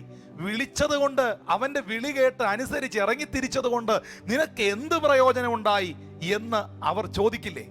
ഈ പള്ളിയിൽ ഇരിക്കുന്നവർ ചോദിക്കില്ലേ? ഞാൻ ഒന്നുകൂടെ പറയാം, മനസ്സിലാക്കാൻ വേണ്ടി ഒന്നുകൂടെ പറയാം. ആ കർത്താവിന്റെ വിളി അനുസരിച്ച് അവൾ കൂനയാണ്, 18 വർഷമായി അവൾ സ്വാതന്ത്ര്യമില്ലാതെ ജീവിക്കുന്നവളാണ്, തിരസ്കരണങ്ങൾ അനുഭവിക്കുന്നവളാണ്, ഒറ്റപ്പെട്ട് നിൽക്കുന്നവളാണ്. ആ സഹോദരി ആരാധന മധ്യേ ഇത്രയും പൊതുസമൂഹം ഇരിക്കുമ്പോൾ അവൾ അകത്തേക്ക് കയറി വന്നിട്ട്, വലിയ വിശ്വാസത്തിലൊക്കെ കയറി വന്നിട്ട്, വിളി കേട്ട് വന്നിട്ട് സൗഖ്യമാകാതെ തുടർന്നാൽ, യേശു അവിടുന്ന് അടുത്ത മണിക്കൂർ അടുത്ത സ്ഥലത്ത് പോയാൽ അവൾ പിന്നെയും അവിടെ തുടരുമ്പോൾ ഈ ആൾക്കാരുടെ മുൻപിൽ അവളൊരു ചോദ്യചിഹ്നമാകത്തില്ലേ? ഒരു ചോദ്യചിഹ്നമാകത്തില്ലേ? ഇന്ന് യേശു ക്രിസ്തുവിൻ്റെ നാമത്തിൽ ഈ വചനഭാഗത്തിൽ ഞാൻ ഉറച്ചു വിശ്വസിച്ചുകൊണ്ട് നിങ്ങളോട് അറിയിക്കുന്നു, കർത്താവിൻ്റെ വിളിയെ വിശ്വസിച്ച് അവൻ്റെ വിളിക്ക് ചുവട് വെച്ചാൽ ഒരിക്കലും നിങ്ങളൊരു ചോദ്യചിഹ്നമാകത്തില്ല, നിങ്ങളൊരു ആശ്ചര്യചിഹ്നമാകും. മറ്റുള്ളവരുടെ മുൻപിൽ നിങ്ങളൊരു ചോദ്യചിഹ്നമാകാൻ എൻ്റെ ദൈവം അനുവദിക്കത്തില്ല. ഇത് പറയുമ്പോൾ എൻ്റെ ഉള്ളത്തിൽ അറിയുന്നത് ഏതൊക്കെയോ കുടുംബങ്ങളോട്, വ്യക്തികളോട് കർത്താവ് അറിയിക്കുന്നതായ ഒരു സന്ദേശമാണ്. ഒരു സ്ഥലത്തും ഒരു നിമിഷം പോലും എങ്ങും നീയും നിന്റെ തലമുറയും നിന്റെ കുടുംബവും ഒരു ചോദ്യചിഹ്നമാകാൻ ദൈവം അനുവദിക്കത്തില്ല. നീ ഒരു ചോദ്യചിഹ്നമാകുമെന്ന് ചിന്തിക്കുന്നവരുടെ മുൻപിൽ നിന്നെ ഒരു ആശ്ചര്യചിഹ്നമാക്കി തീർക്കുവാൻ ഈ അത്ഭുതത്തിന്റെ കർത്താവിന് കഴിയും. പക്ഷേ അവന്റെ വിളിയെ വിശ്വസിക്കുക, അവന്റെ വാക്കിനെ അനുസരിക്കുക. ആ ഒബീഡിയൻസ്, ആ ഫെയ്ത്ത് നിങ്ങളുടെ ജീവിതത്തിൽ അനുഗ്രഹങ്ങളെ വിളിച്ചു വരുത്തും. എൻ്റെ വാത്സല്യ സഹോദരങ്ങളെ, ഈ സന്ദേശം നിങ്ങൾ കേട്ടോണ്ടിരിക്കുമ്പോൾ, എന്നെ വിളിച്ചവൻ സൗഖ്യദായകനാണ്, എന്നെ വിളിച്ചവൻ എന്നെ കരുതുന്നവനാണ്, എന്നെ വിളിച്ചവന്റെ വാക്ക് ഞാൻ അനുസരിച്ചിട്ടുണ്ടെങ്കിൽ ഒരിക്കലും എങ്ങും ഞാൻ ലജ്ജിച്ചു പോകാൻ അവൻ അനുവദിക്കാത്തവനാണ് എന്ന വിശ്വാസം അവളുടെ അകത്തുണ്ടായിരുന്നു. അവൾ യേശുവിൻ്റെ അടുക്കൽ വന്നു. ആ പ്രസൻസിനകത്ത് അവൾ എത്തി. ബൈബിൾ പറയുന്നു, യേശു അവളോട് പറയുകയാണ്, സ്ത്രീയെ, നിന്റെ രോഗബന്ധനം അഴിഞ്ഞിരിക്കുന്നു എന്ന് പറഞ്ഞു. എപ്പോഴും ഓർക്കുക, ഒരു ദൈവപ്രവൃത്തി വെളിപ്പെടുന്നതിന് മുൻപ് ഒരു വിശ്വാസ പ്രഖ്യാപനമുണ്ട്. എവിടെയൊക്കെ വാ കൊണ്ട് വിശ്വാസം പ്രഖ്യാപിച്ചിട്ടുണ്ടോ, എവിടെയൊക്കെ വാ തുറന്ന് ദൈവം ഇന്നത് ചെയ്യുമെന്ന് തൻ്റെ തിരുവെഴുത്തിലൂടെ വിളിച്ചു പറഞ്ഞിട്ടുണ്ടോ, ഉറപ്പായിട്ടും എൻ്റെ ദൈവം അത് ചെയ്തിരിക്കും. ഏലിയാവ് പറഞ്ഞു, ഞാൻ പറഞ്ഞിട്ടല്ലാതെ ഈ ആണ്ടുകളിൽ മഞ്ഞോ മഴയോ പെയ്യത്തില്ല. അപ്പോൾ ഞാൻ പറഞ്ഞാൽ എൻ്റെ വാക്കിൻ്റെ മുൻപിൽ എനിക്കായി പ്രവർത്തിക്കുന്ന ഒരു ദൈവമുണ്ട് എന്ന വിശ്വാസം. നിങ്ങൾ വിശ്വാസത്തോടെ ഈ മലയോട് ചാടി കടലിലേക്ക് പോക എന്ന് പറഞ്ഞാൽ നിങ്ങൾ പറഞ്ഞതുപോലെ സംഭവിക്കുമെന്നാണ് മർക്കോസ് 11:22, 23, 24 വാക്യങ്ങളിൽ എഴുതിയിരിക്കുന്നത്. അപ്പോൾ യേശു കർത്താവ് പറഞ്ഞു, അവളെ തൊടുന്നതിന് മുൻപ്, സുഖപ്പെടുത്തുന്നതിന് മുൻപ് യേശു അവളെ നോക്കി പറഞ്ഞു, നിന്റെ രോഗബന്ധനം അഴിഞ്ഞിരിക്കുന്നു. രക്തസ്രവക്കാരിയാകുന്ന സ്ത്രീ അവളുടെ വീട്ടിൽ നിന്ന് പുറപ്പെടുന്നതിന് മുൻപ് അവളോട് തന്നെ അവൾ പറഞ്ഞു, അവന്റെ വസ്ത്രത്തിന്റെ തൊങ്കലിലെങ്കിലും തൊട്ടാൽ എനിക്ക് സൗഖ്യം ഉണ്ടാകുമെന്ന്. നിങ്ങളുടെ അകത്ത് വിശ്വാസമുണ്ടോ? വിശ്വാസമുണ്ടെങ്കിൽ അത് പറയണം, അത് വാ കൊണ്ട് പറയണം, നിങ്ങൾക്ക് കേൾക്കാവുന്ന ശബ്ദത്തിൽ പറയണം. നെഗറ്റീവായിട്ടുള്ള കാര്യങ്ങളല്ല നിങ്ങൾ പറയേണ്ടത്. പരാജയത്തിൻ്റെ, പരിഹാസികളുടെ പരിഹാസ വിഷയങ്ങളല്ല നിങ്ങൾ അത്തരത്തിൽ എടുക്കേണ്ടത്. താങ്കൾ ഒരു ദൈവ പൈതലാണെങ്കിൽ താങ്കളുടെ മുൻപിൽ ദൈവം ചെയ്യുവാനിരിക്കുന്ന കാര്യങ്ങളെ നിങ്ങൾ വായ് കൊണ്ട് പറയുവാനിടയാകണം. ഞാൻ ഈ കഴിഞ്ഞ ദിവസം തിരുവെഴുത്ത് വായിക്കുന്ന സമയത്ത്, വചനം ധ്യാനിക്കുന്ന സമയത്ത്, ഇരമ്യാവിൻ്റെ പ്രവചന പുസ്തകം 17-ാമത്തെ അധ്യായം, ആ 17-ാമത്തെ അധ്യായത്തിൻ്റെ 16-ാമത്തെ വാക്യം, അവിടെ എങ്ങനെ എഴുതിയിരിക്കുന്നത്, ഞാനോ ഇടയനായി നിന്നെ സേവിക്കാൻ മടിച്ചില്ല, ദുർദിനം ഞാൻ ആഗ്രഹിച്ചില്ല എന്ന് നീ അറിയുന്നു. എൻ്റെ അധരങ്ങൾ ഉദ്ധരിച്ചത് തിരുമുൻപിൽ ഇരിക്കുന്നു. എൻ്റെ അധരങ്ങൾ ഉദ്ധരിച്ചത്, എൻ്റെ വാഗൊണ്ട് ഞാൻ പറഞ്ഞ വാക്കുകൾ, എൻ്റെ അധരങ്ങൾ ഉദ്ധരിച്ചതെല്ലാം എവിടെ ഇരിക്കുന്നു? നിന്റെ സന്നിധിയിൽ ഇരിക്കുന്നു. അതല്ലേ ബൈബിളിൽ എഴുതിയിരിക്കുന്ന, യഹോവ ഭക്തന്മാർ തമ്മിൽ തമ്മിൽ സംസാരിക്കുന്നത് യഹോവ ശ്രദ്ധ വെച്ച് കേൾക്കുന്നു. ഇസ്രായേൽ ജനത്തെ ദൈവം ന്യായം വിധിക്കുവാനുള്ളതിൻ്റെ കാരണം, മോശയോട് ദൈവം പറഞ്ഞു, മോശെ, ഈ ജനത്തിൻ്റെ പിറുപിറുപ്പ് ഞാൻ കേട്ടിരിക്കുന്നു, ഈ ജനത്തിൻ്റെ കോൺവെർസേഷൻസ് എല്ലാം ഞാൻ ശ്രദ്ധിച്ചിരിക്കുകയാണ്.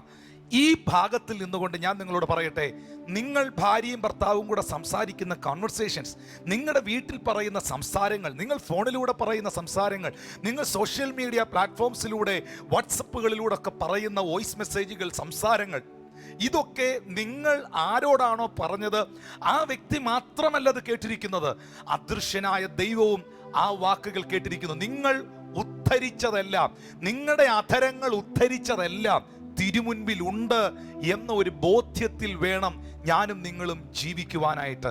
അതുകൊണ്ട് യേശു കർത്താവ് നിന്റെ രോഗബന്ധനം അഴിഞ്ഞിരിക്കുന്നു എന്ന് അവളോട് പറയുമ്പോൾ, വാസ്തവത്തിൽ അത് പറഞ്ഞിട്ടാണ് യേശു അവളുടെ മേൽ കൈവച്ചത്. ഇനി ശ്രദ്ധിക്കുക, ഞാൻ ഈ ഭാഗം, ഇപ്പോൾ ഞാൻ ഈ പ്രസംഗിച്ചുകൊണ്ടിരിക്കുന്ന ഭാഗം നിങ്ങൾക്കൊന്ന് മനസ്സിലാകേണ്ടതിന്, നമുക്കെല്ലാവർക്കും വളരെ ഫേമസ് ആയിട്ടുള്ള ജീസസ് മൂവിയിലെ, അല്ലെങ്കിൽ ആ ജീസസ് എന്ന് പറയുന്ന ആ മൂവിയിലെ ഭാഗം വളരെ ഭംഗിയായി ചിത്രീകരിച്ചൊരു ഭാഗമുണ്ട്. ആ ഭാഗം നിങ്ങളെ ഇപ്പോൾ ജസ്റ്റ് ഒന്ന് കാണിക്കുകയാണ്, എന്താണ് അവിടെ സംഭവിച്ചതെന്നുള്ളതിൻ്റെ ഒരു ചിത്രീകരണം. For your heart will always be where your riches are.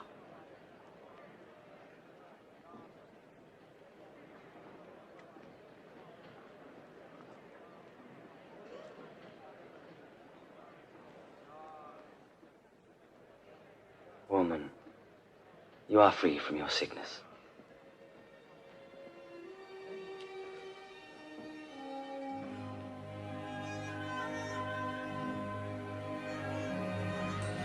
Look, she's cured!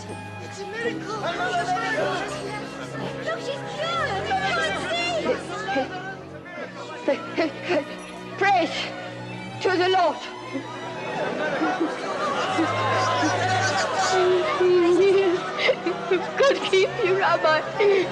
There are 6 days in which we should work.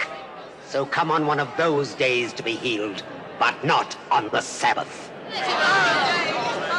You hypocrites! Any one of you would untie his ox or his donkey and take it out from the stall to give it water on the Sabbath. Now here is this descendant of Abraham whom Satan has kept in bonds these 18 years. Should she not be released on the Sabbath? Praise the Lord. എത്ര വ്യക്തമായി, എത്ര clear ആയിട്ടാണ് സഹോദരങ്ങളെ നമുക്ക് ഈ കാര്യം ബോധ്യമായിരിക്കുന്നത്. യേശു കർത്താവ് വിളിച്ചപ്പോൾ അവൾ അടുക്കൽ വന്നു. യേശു അവളെ സ്പർശിച്ചപ്പോൾ അവൾ ക്ഷണത്തിൽ നിവർന്നു. പള്ളിയിലുള്ളവർക്കെല്ലാം ഭയങ്കര ആശ്ചര്യമുണ്ടായി. ഇത്രയും ക്രൗഡിനെ ക്രോസ് ചെയ്താണ് അവൾ യേശുവിൻ്റെ അടുക്കൽ വന്നത്. ഇത്രയും ജനക്കൂട്ടത്തിൻ്റെ മുമ്പിൽ വെച്ചാണ് യേശു അവളെ നിവർത്തിയത്. ഇവിടെ എനിക്ക് ഒരു ചോദ്യമുണ്ട്, അല്ലെങ്കിൽ ഇവിടെ ഞാൻ നിങ്ങളോട് പറയുന്ന ഒരു ദൈവിക വെളിപ്പാടുണ്ട്. ആ വെളിപ്പാട് മറ്റൊന്നല്ല.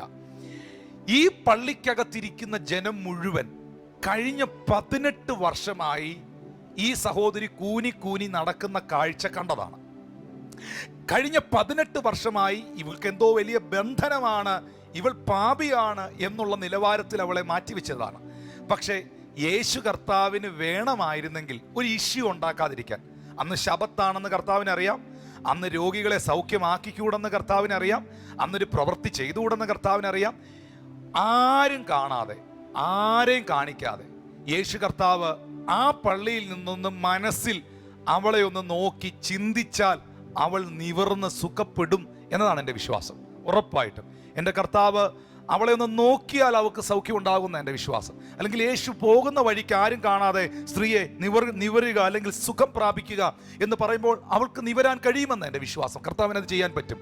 പക്ഷേ എന്തുകൊണ്ട് ശബത്തായിട്ട് എല്ലാവരും കാണുകെ, എല്ലാവരും കേൾക്കെ, ഈ ജനത്തെ മുഴുവൻ ഇരുത്തിക്കൊണ്ട് യേശു കർത്താവ് അവളെ അകത്തു കൊണ്ടുവന്ന് ഇവരുടെ ഫ്രണ്ടിൽ നിർത്തി അവളെ സുഖപ്പെടുത്തി?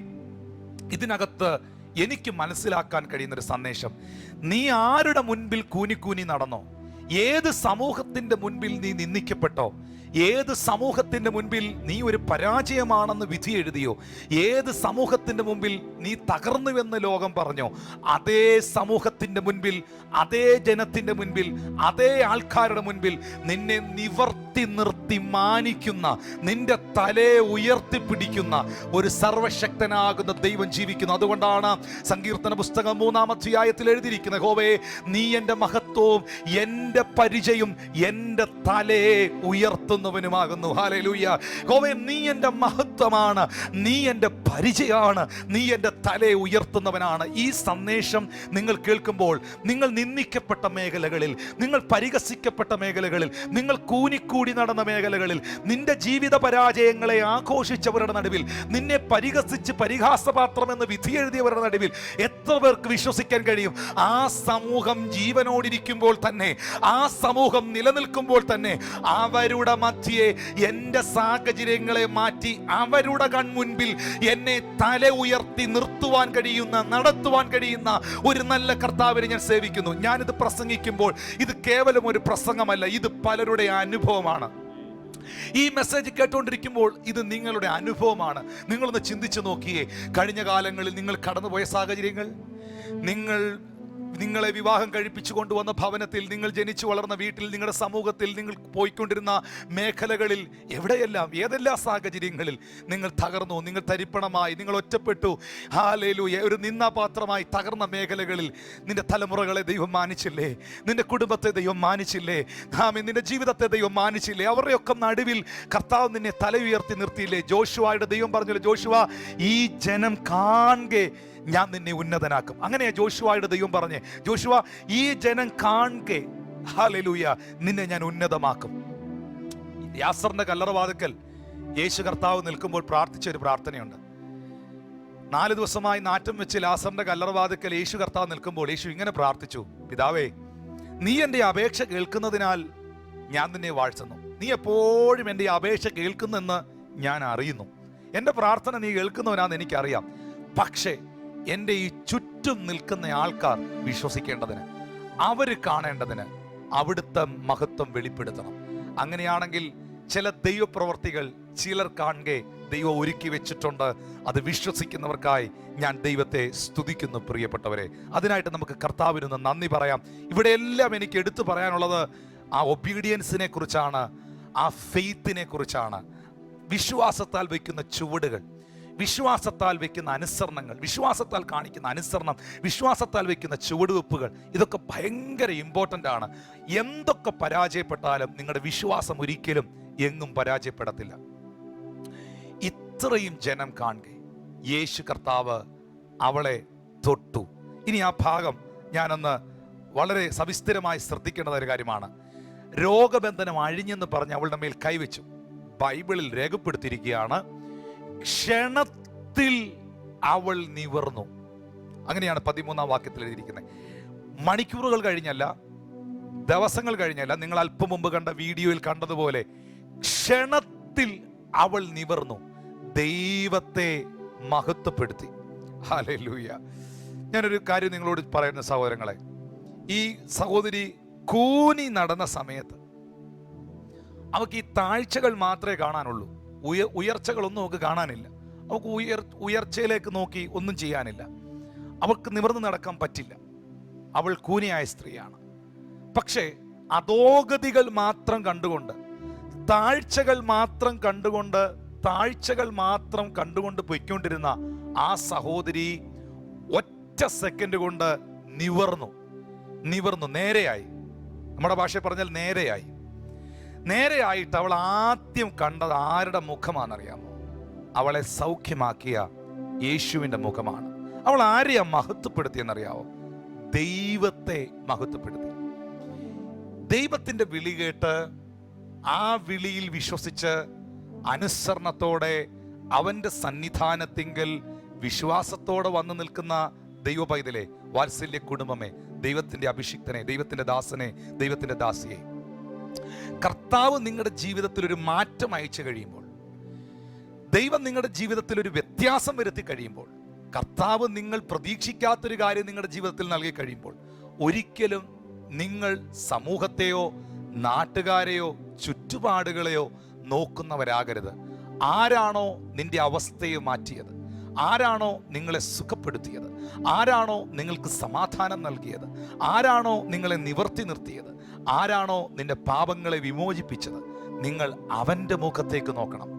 അവൻ്റെ മുഖത്തേക്ക് നോക്കി അവന് മഹത്വം കൊടുക്കണം. പലപ്പോഴും പല സന്ദർഭങ്ങളിലും പലയിടത്തും നടക്കുന്നൊരു കാര്യം എന്ന് പറയുന്നത്, യേശു കർത്താവ് തൊടുന്നു, യേശുവിൽ നിന്ന് സൗഖ്യം പ്രാപിക്കുന്നു, യേശു കർത്താവിൽ നിന്ന് വിടുതൽ പ്രാപിക്കുന്നു. പക്ഷേ ആ വിടുതലും സൗഖ്യവും ഒക്കെ പ്രാപിച്ചൊന്ന് നൂന്ന് കഴിയുമ്പോൾ, ഒന്ന് നിവർന്നു കഴിയുമ്പോൾ, പണവും നന്മയും അനുഗ്രഹങ്ങളും ഒക്കെ ആയി കഴിയുമ്പോൾ, മാറ്റങ്ങളൊക്കെ വന്നു കഴിയുമ്പോൾ, പലപ്പോഴും ദൈവത്തെ മറന്നുകൊണ്ട് ഇന്ന് എനിക്ക് വരാൻ പറ്റത്തില്ല, മറ്റേ പുള്ളി വഴക്ക് പറയും, ഇന്ന് പ്രാർത്ഥിക്കാൻ പറ്റത്തില്ല, അവരെന്നെ അങ്ങനെ പറയും.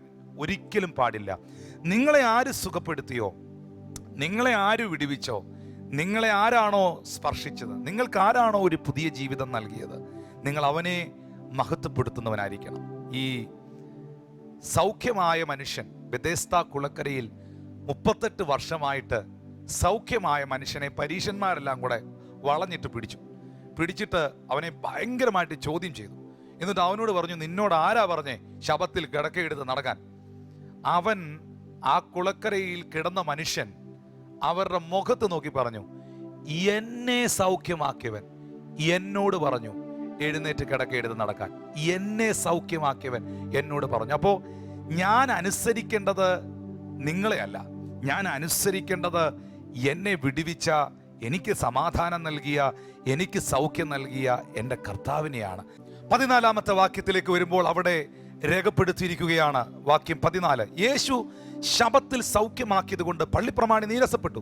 പുരുഷാരത്തോട് വേല ചെയ്യാൻ 6 ദിവസമുണ്ടല്ലോ, അതിനകം വന്ന് സൗഖ്യം വരുത്തിക്കൊള്ളുവിൻ, ശബത്തിൽ അരുത് എന്ന് പറഞ്ഞു.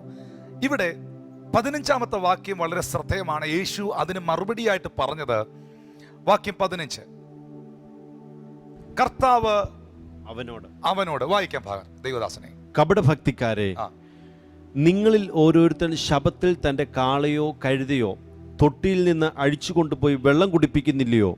എന്നാൽ സാത്താൻ 18 സംവത്സരമായി ബന്ധിച്ചിരുന്ന അബ്രഹാമിൻ്റെ മകളായ ഇവളെ ശബത്ത് നാളിൽ ഈ ബന്ധനം അഴിച്ചുവിടേണ്ടതല്ലയോ എന്ന് ഉത്തരം പറഞ്ഞു. യേശു കർത്താവ് പറയുകയാണ്, സാത്താൻ 18 സംവത്സരമായി ബന്ധിച്ചിരുന്ന അബ്രഹാമിന്റെ മകളായ ഇവളെ ശബത്ത് നാളിൽ ഈ ബന്ധനം അഴിച്ചു വിടേണ്ടതല്ലയോ എന്ന് ഉത്തരം പറഞ്ഞു. അപ്പോൾ അവളുടെ രോഗം യേശു സൗഖ്യമാക്കാനുള്ളതിൻ്റെ റീസൺ അവിടെ എഴുതിയിട്ടുണ്ട്. അവൾ ദൈവത്തിൻ്റെ വിളി കേട്ടു, ആ വിളിക്ക് ചുവട് വെച്ചു, അവൾ വിശ്വസിച്ചു, മറ്റുള്ള എല്ലാവരെക്കാളും അധികം യേശുവിനെ അനുസരിച്ചു. അവൾ യേശുവിൻ്റെ വിളി കേട്ട് ദേവാലയത്തിലോട്ട് വന്നാൽ, കർത്താവിൻ്റെ വിളി കേട്ട് ഇറങ്ങിത്തിരിച്ചാൽ ഞാൻ പഴയ അവസ്ഥയിൽ തുടരത്തില്ലെന്ന് ഉറപ്പ് അവൾക്കുണ്ടായിരുന്നു. ഇതെല്ലാം ശരിയാണെങ്കിലും യേശു കർത്താവ് അവളെ സൗഖ്യമാക്കിയതിൻ്റെ റീസൺ അവിടെ വ്യക്തമാക്കുന്നു. എന്താണ് റീസൺ? ആ റീസൺ ഇതാണ്: ഇവളും അബ്രഹാമിൻ്റെ മകളാണ്. അബ്രഹാമിൻ്റെ മകളായ ഇവൾ ബന്ധനത്തിൽ ഇരിക്കേണ്ടവൾ അല്ല. അബ്രഹാമിൻ്റെ സന്തതി സ്വാതന്ത്ര്യം അനുഭവിക്കേണ്ടവരാണ്. അബ്രഹാമിൻ്റെ സന്തതി വിടുതലിൽ നിൽക്കേണ്ടവരാണ്. അബ്രഹാമിൻ്റെ സന്തതി രക്ഷയുടെ സന്തോഷം അനുഭവിക്കേണ്ടവരാണ്.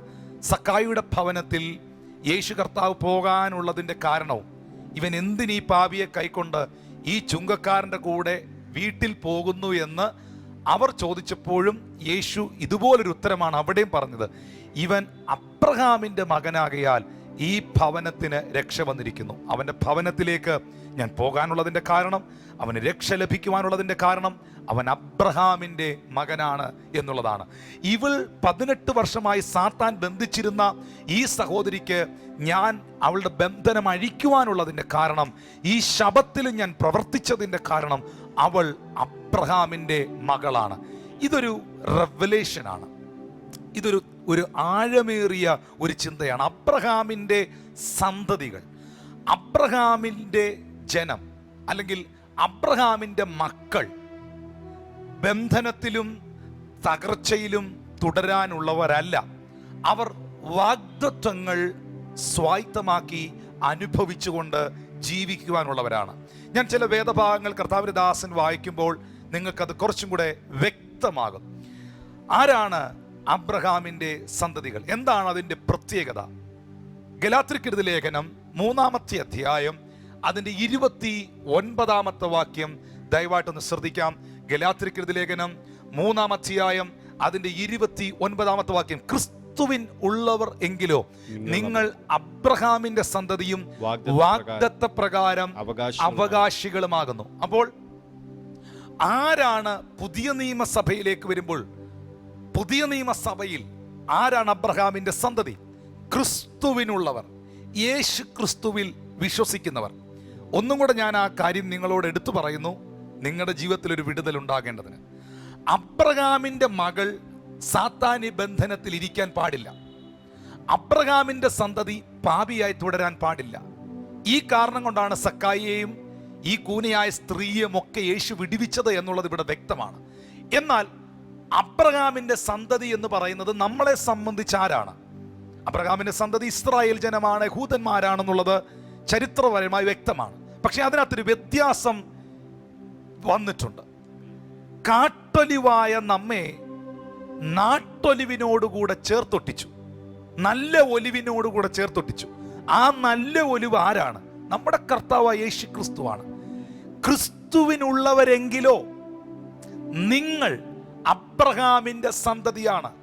യോഹന്നാന്റെ സുവിശേഷം 1-ാം അധ്യായം 12-ാം വാക്യം: അവനെ കൈക്കൊണ്ട്, യേശുവിനെ കൈക്കൊണ്ട് അവന്റെ നാമത്തിൽ വിശ്വസിക്കുന്ന ഏവർക്കും അവൻ ദൈവമക്കളാകുവാൻ അധികാരം നൽകിയിരിക്കുന്നു. അപ്പോൾ ആരാണ് ദൈവത്തിന്റെ മക്കൾ? യേശു ക്രിസ്തുവിൽ വിശ്വസിച്ചവർ, യേശുവിനെ കൈക്കൊണ്ടവർ, യേശു ക്രിസ്തുവിനായി ജീവിതം സമർപ്പിച്ചവർ. ആരാണ് അബ്രഹാമിന്റെ സന്തതികൾ? ക്രിസ്തുവിനുള്ളവർ. നിങ്ങൾ ക്രിസ്തുവിലുള്ളവരാണോ? നിങ്ങൾ യേശു ക്രിസ്തുവിൽ ജീവിക്കുന്നവരാണോ? യേശു ക്രിസ്തുവിൽ വിശ്വസിക്കുന്നവരാണോ? യേശുവിനായി ജീവിതം സമർപ്പിച്ചവരാണോ? നിങ്ങളുടെ പാപങ്ങൾ ക്രിസ്തുവിനാൽ വിമോചിക്കപ്പെട്ടിട്ടുണ്ടോ? ക്രിസ്തുവിനോടുകൂടെ ചേരുവാൻ അവൻ്റെ കൽപ്പനയായ അവൻ്റെ വിശ്വാസ സ്നാനം സ്വീകരിച്ചിട്ടുണ്ടോ? വാഗ്ദത്ത വിഷയമായ പരിശുദ്ധാത്മാവിൽ നിങ്ങൾ നിറയപ്പെട്ടിട്ടുണ്ടോ? ഉറപ്പായും നിങ്ങൾ ക്രിസ്തുവിനുള്ളവരെങ്കിലോ അബ്രഹാമിന്റെ സന്തതിയും വാഗ്ദത്ത പ്രകാരം അവകാശിയുമാകുന്നു. ഹല്ലേലൂയ. ബൈബിളിൽ ഗലാത്യർക്കെഴുതിയ ലേഖനത്തിൽ തന്നെ പൗലോസ് പറയുന്നുണ്ട്, അവകാശി സർവത്തിനും യജമാനനാണ്. പക്ഷെ അവൻ യജമാനനാണെങ്കിലും അവൻ ശിശുവായിരിക്കുന്നിടത്തോളം ദാസനേക്കാൾ വിശേഷതയുള്ളവനല്ല. അവൻ പിന്നെയും ദാസ്യത്വത്തിലാണ്.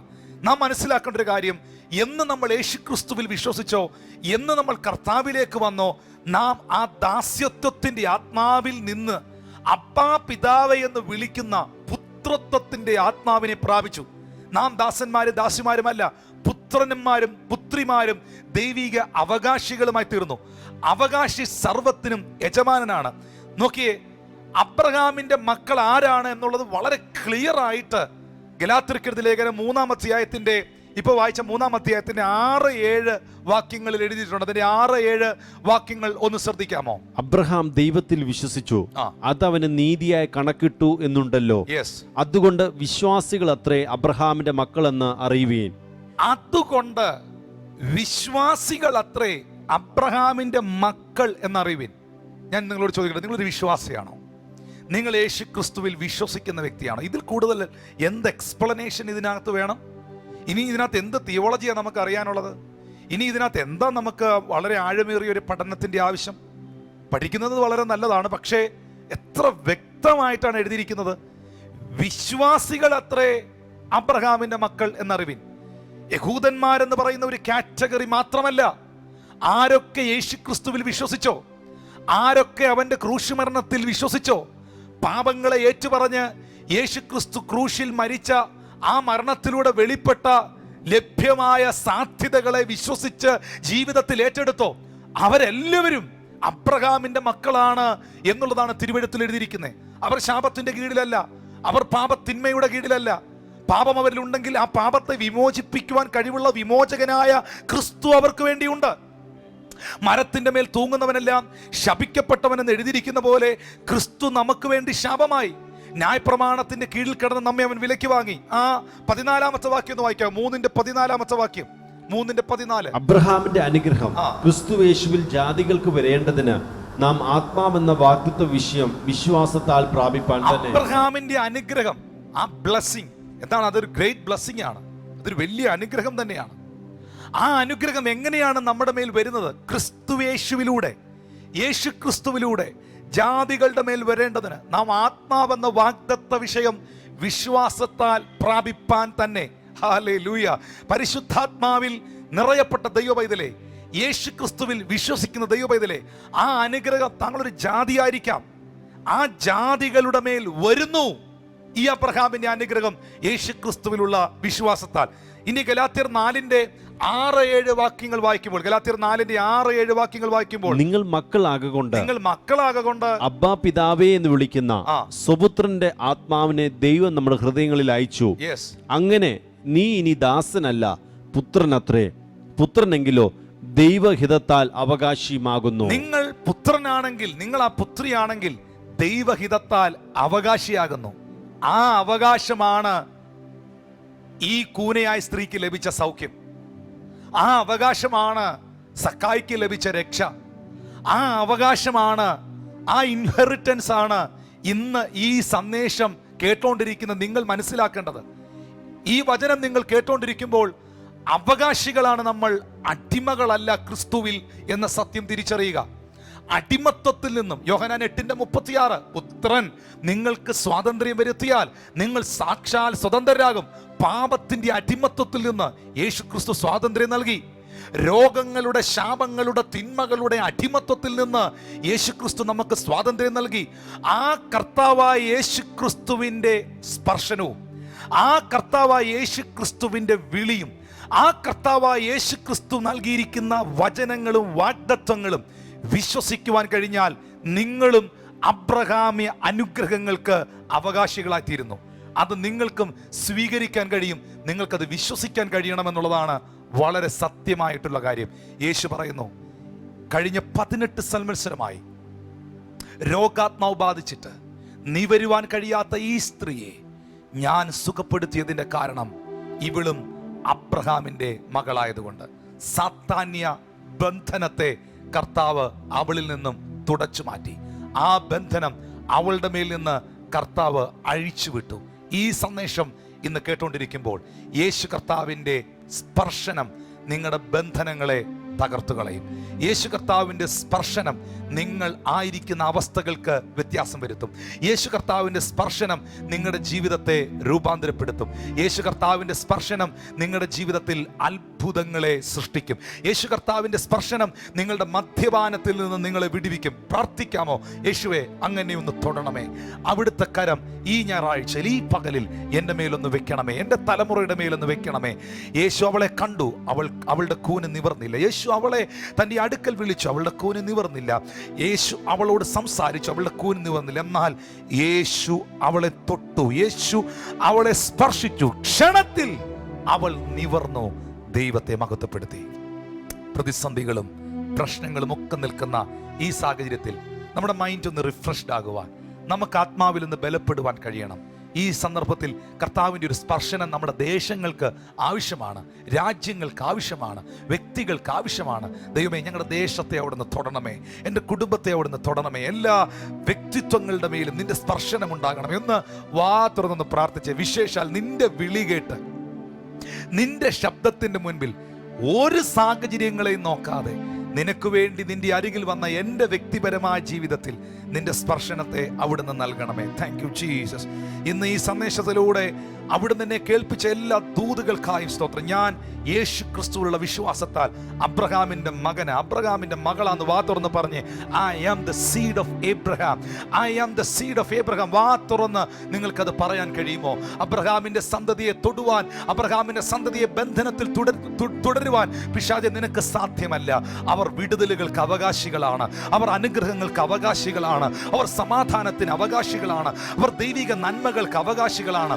ആദരങ്ങൾ തുറന്ന് ചില മിനിറ്റുകൾ എല്ലാവരും ഒന്ന് പ്രാർത്ഥിച്ച്, ശബ്ദമുയർത്തി ഒന്ന് പ്രാർത്ഥിക്കാൻ തുടങ്ങി. എൻ്റെ ജീവിതത്തെ പൂർണ്ണമായും ഞാൻ യേശു കർത്താവിന് നൽകുന്നു. ഞാൻ ഈ മെസ്സേജ് പറഞ്ഞുകൊണ്ടിരിക്കുന്ന സമയത്ത് എൻ്റെ ജീവിതത്തെ ഞാൻ കർത്താവിനായി സമർപ്പിക്കുന്നു. എൻ്റെ ഹൃദയം ഞാൻ യേശുവിന് തരുന്നു. അവൻ്റെ വിളിയെ അനുസരിക്കുവാനും, അവൻ്റെ ശബ്ദത്തിൻ്റെ മുൻപിൽ വിശ്വാസത്തോടെ ചുവടുകൾ വയ്ക്കുവാനും, അവൻ്റെ അരികിൽ ചെന്ന് നിൽക്കുവാനും എന്നെ തന്നെ സമർപ്പിക്കുന്നു എന്ന് പ്രാർത്ഥിക്കുന്നവർ എന്നെ കേൾക്കുന്നുണ്ടോ? ഉണ്ടെങ്കിൽ നിങ്ങളുടെ അവസ്ഥകളെ യേശു മാറ്റിയിരിക്കും. The one touch of Jesus will change you completely, will change your life, will change your future. Hallelujah. Will change everything. നിങ്ങളുടെ ലൈഫിൽ ഒരു സമൂലമായ, ഒരു പൂർണ്ണമായ മാറ്റം ആ സ്പർശനത്തിന് വരുത്താൻ കഴിയും. നിങ്ങൾ പാപിയാണോ? നിങ്ങളെ ഒരു വിശുദ്ധനാക്കി മാറ്റുവാൻ കർത്താവിന് കഴിയും. അവൻ്റെ സ്പർശനം നിങ്ങളെ വിശുദ്ധീകരിക്കും. അവൻ്റെ സ്പർശനം നിങ്ങൾക്ക് സൗഖ്യം തരും. ഇന്ന് രോഗികൾ എന്നെ കാണുന്നുണ്ടെങ്കിൽ, നിങ്ങൾ ആ രോഗം അനുഭവിക്കുന്ന ഭാഗത്ത് നിങ്ങളുടെ കരങ്ങളൊന്ന് വെച്ച് പ്രാർത്ഥിക്കാമോ? നിങ്ങൾ പ്രാർത്ഥിക്കുമ്പം ഇങ്ങനെ പറയണം, കർത്താവേ, ഞാൻ ഈ അനുഭവിക്കുന്ന നട്ടലിൻ്റെ വേദന, ഷോൾഡറിൻ്റെ പെയിൻ, ഹെഡ് ഏക്ക്, അല്ലെങ്കിൽ ശ്വാസം മുട്ടൽ, ഈ അസ്വസ്ഥത, ഈ രോഗം, ഈ ക്യാൻസർ, ഈ ബന്ധനം, കർത്താവേ, നിന്റെ സ്പർശനത്താൽ എന്നെ സുഖപ്പെടുത്തണമേ എന്ന് അധരങ്ങൾ തുറന്നൊന്ന് പ്രാർത്ഥിക്കാൻ തുടങ്ങി. നിങ്ങളുടെ മക്കൾ അരികിൽ നിൽപ്പുണ്ടെങ്കിൽ ആ കുഞ്ഞുങ്ങളെ ഒന്ന് അരികിൽ പിടിച്ച് നിർത്തിയിട്ട് അവരുടെ മേളിലൊന്ന് കൈവച്ചിട്ട്, നിങ്ങൾക്ക് ആ സ്വാതന്ത്ര്യമുണ്ടെങ്കിൽ ഒന്ന് ചേർത്ത് പിടിച്ചിട്ട്, കർത്താവേ, എൻ്റെ കുഞ്ഞുങ്ങളെ നീ അവിടുന്ന് സ്പർശിക്കണമേ എന്നൊന്ന് പ്രാർത്ഥിച്ചേ. ആ കൈകൾ അവരുടെ മേലൊന്ന് വെച്ചൊന്ന് പ്രാർത്ഥിക്കാൻ തുടങ്ങി. നിങ്ങളുടെ കരങ്ങളെ ചില മിനിറ്റുകൾക്കകത്ത് ഒന്ന് ഉയർത്തിപ്പിടിച്ച്, നിങ്ങളുടെ ദേശത്തിന് വേണ്ടി വിശ്വാസത്തോടെ നിങ്ങളുടെ ഭവനത്തിൽ ഇരുന്ന് ഒന്ന് കൈകളെ ഉയർത്തി ഒന്ന് പ്രാർത്ഥിച്ച് പറഞ്ഞ്, കർത്താവേ, എൻ്റെ ദേശത്തെ അവിടുന്ന് സ്പർശിക്കണമേ, എൻ്റെ രാജ്യത്തെ അവിടുന്ന് സ്പർശിക്കണമേ. അവിടുത്തെ സ്പർശനത്താൽ വെളിപ്പെടുന്ന സൗഖ്യം, സമാധാനം, മാറ്റം, വിടുതലുകൾ എല്ലാം ഇന്ന് പകൽ ഞാൻ അനുഭവിക്കട്ടെ കർത്താവേ. എന്നെ പൂർണ്ണമായി അതിനായി സമർപ്പിക്കുന്നു കർത്താവേ. ഇന്ന് ഈ സർവീസ് കാണുന്ന എൽഷദായ് മിനിസ്ട്രിയിലെ എല്ലാ കുടുംബങ്ങളെയും ദൈവകരത്തിൽ ഏൽപ്പിക്കുന്നു. ജീസസ് ഈസ് അലൈവിന്റെ യൂട്യൂബ് ചാനലിലൂടെ, എൽഷദായ് മിനിസ്ട്രിയുടെ ഫേസ്ബുക്കിന്റെ ഈ പ്ലാറ്റ്ഫോംസിലൂടെ എല്ലാം വാച്ച് ചെയ്തുകൊണ്ടിരിക്കുന്ന ഈ ജനത്തെ, ഇവരുടെ കുടുംബങ്ങളെ, ദൈവദാസന്മാരെ അവിടുന്ന് തൊടണമേ എന്ന് പ്രാർത്ഥിക്കുന്നു. മനുഷ്യരുടെ മുമ്പിൽ ചോദ്യചിഹ്നമായതിനെ അതേ മനുഷ്യരുടെ മുൻപിൽ ആശ്ചര്യചിഹ്നമാക്കി നിവർത്തി നിർത്തുന്ന, മാനിക്കുന്ന എൻ്റെ കർത്താവിൻ്റെ കരം അവർക്കായി സ്പർശിക്കണമേ. അവിടുന്ന് പ്രാർത്ഥന കേട്ടതിനായി നന്ദി പറയുന്നു. യേശുവിൻ നിസ്തുല്യ നാമത്തിൽ തന്നെ ആമേൻ. എൻ്റെ ദൈവമറിയാതെ എനിക്കൊന്നും ഭവിക്കയില്ല. ദോഷങ്ങളാൽ എന്നെ പരീക്ഷിക്കില്ല, നന്മയ്ക്കായെല്ലാം നൽകിയിടുന്നു. ദോഷങ്ങളാൽ എന്നെ പരീക്ഷിക്കില്ല, പരീക്ഷിക്കില്ല, നന്മയ്ക്കായെല്ലാം നൽകിയിടുന്നു. കർത്താവിന്റെ ദാസൻ പാസ്റ്റർ ജി.പി. മോഹൻ നിങ്ങൾക്ക് വേണ്ടി പ്രാർത്ഥിക്കുന്നതിന് മുമ്പ് ഈ വരികളൊന്ന് കരങ്ങൾ അടിച്ച് ചേർന്ന് പാടി ഒരിക്കൽ കൂടെ കർത്താവിന് നന്ദി പറയാം. ദൈവത്തെ മഹത്വപ്പെടുത്താം, ദൈവത്തെ ആരാധിക്കാം. ഈ ഞായറാഴ്ചയിലും നമുക്ക് ജയം തരുന്ന കർത്താവിന് നന്ദിയോടെ സ്തോത്രം ചെയ്യാം. ഹല്ലേലൂയ. വിശ്വാസത്തിൻ പരിശോധന വിലയേറിയിടും കർത്തൃസവിധേ. വിശ്വാസത്തിൻ പരിശോധന വിലയേറിയിടും കർത്തൃസവിധേ. വിജയം നൽകിയിടും എന്റെ ജീവനാഥൻ, വില കൊടുത്തു എന്നെ വാങ്ങിയതാ. വിജയം നൽകിയിടും എന്റെ ജീവനാഥൻ, വില കൊടുത്തു എന്നെ വാങ്ങിയതാ. എന്റെ ദൈവമറിയാതെ എനിക്കൊന്നും ഭവിക്കയില്ല. ദോഷങ്ങളാൽ എന്നെ പരീക്ഷിക്കില്ല, നന്മയ്ക്കായെല്ലാം നൽകിയിടുന്നു. ദോഷങ്ങളാൽ എന്നെ പരീക്ഷിക്കില്ല, നന്മയ്ക്കായെല്ലാം നൽകിയിടുന്നു. കഷ്ടതകൾ പെരുകിടുമ്പോൾ എനിക്ക് ആശ്വാസം അധികം തരും. കഷ്ടതകൾ പെരുകിടുമ്പോൾ എനിക്ക് ആശ്വാസം അധികം തരും. മനസ്സലിവുള്ളവനൻ മാനുവേലൻ, മനം തകർന്ന എന്നെ സൗഖ്യമാക്കി. മനസ്സലിവുള്ളവനൻ മാനുവേലൻ, മനം തകർന്ന എന്നെ സൗഖ്യമാക്കി. എന്റെ ദൈവം അറിയാതെ എനിക്കൊന്നും ഭവിക്കയില്ല. ദോഷങ്ങളാൽ എന്നെ പരീക്ഷിക്കില്ല, നന്മയ്ക്കായെല്ലാം നൽകിയിടുന്നു. ഓ ദോഷങ്ങളാൽ എന്നെ പരീക്ഷിക്കില്ല, നന്മയ്ക്കായെല്ലാം നൽകിയിടുന്നു. ഓ ദോഷങ്ങളാൽ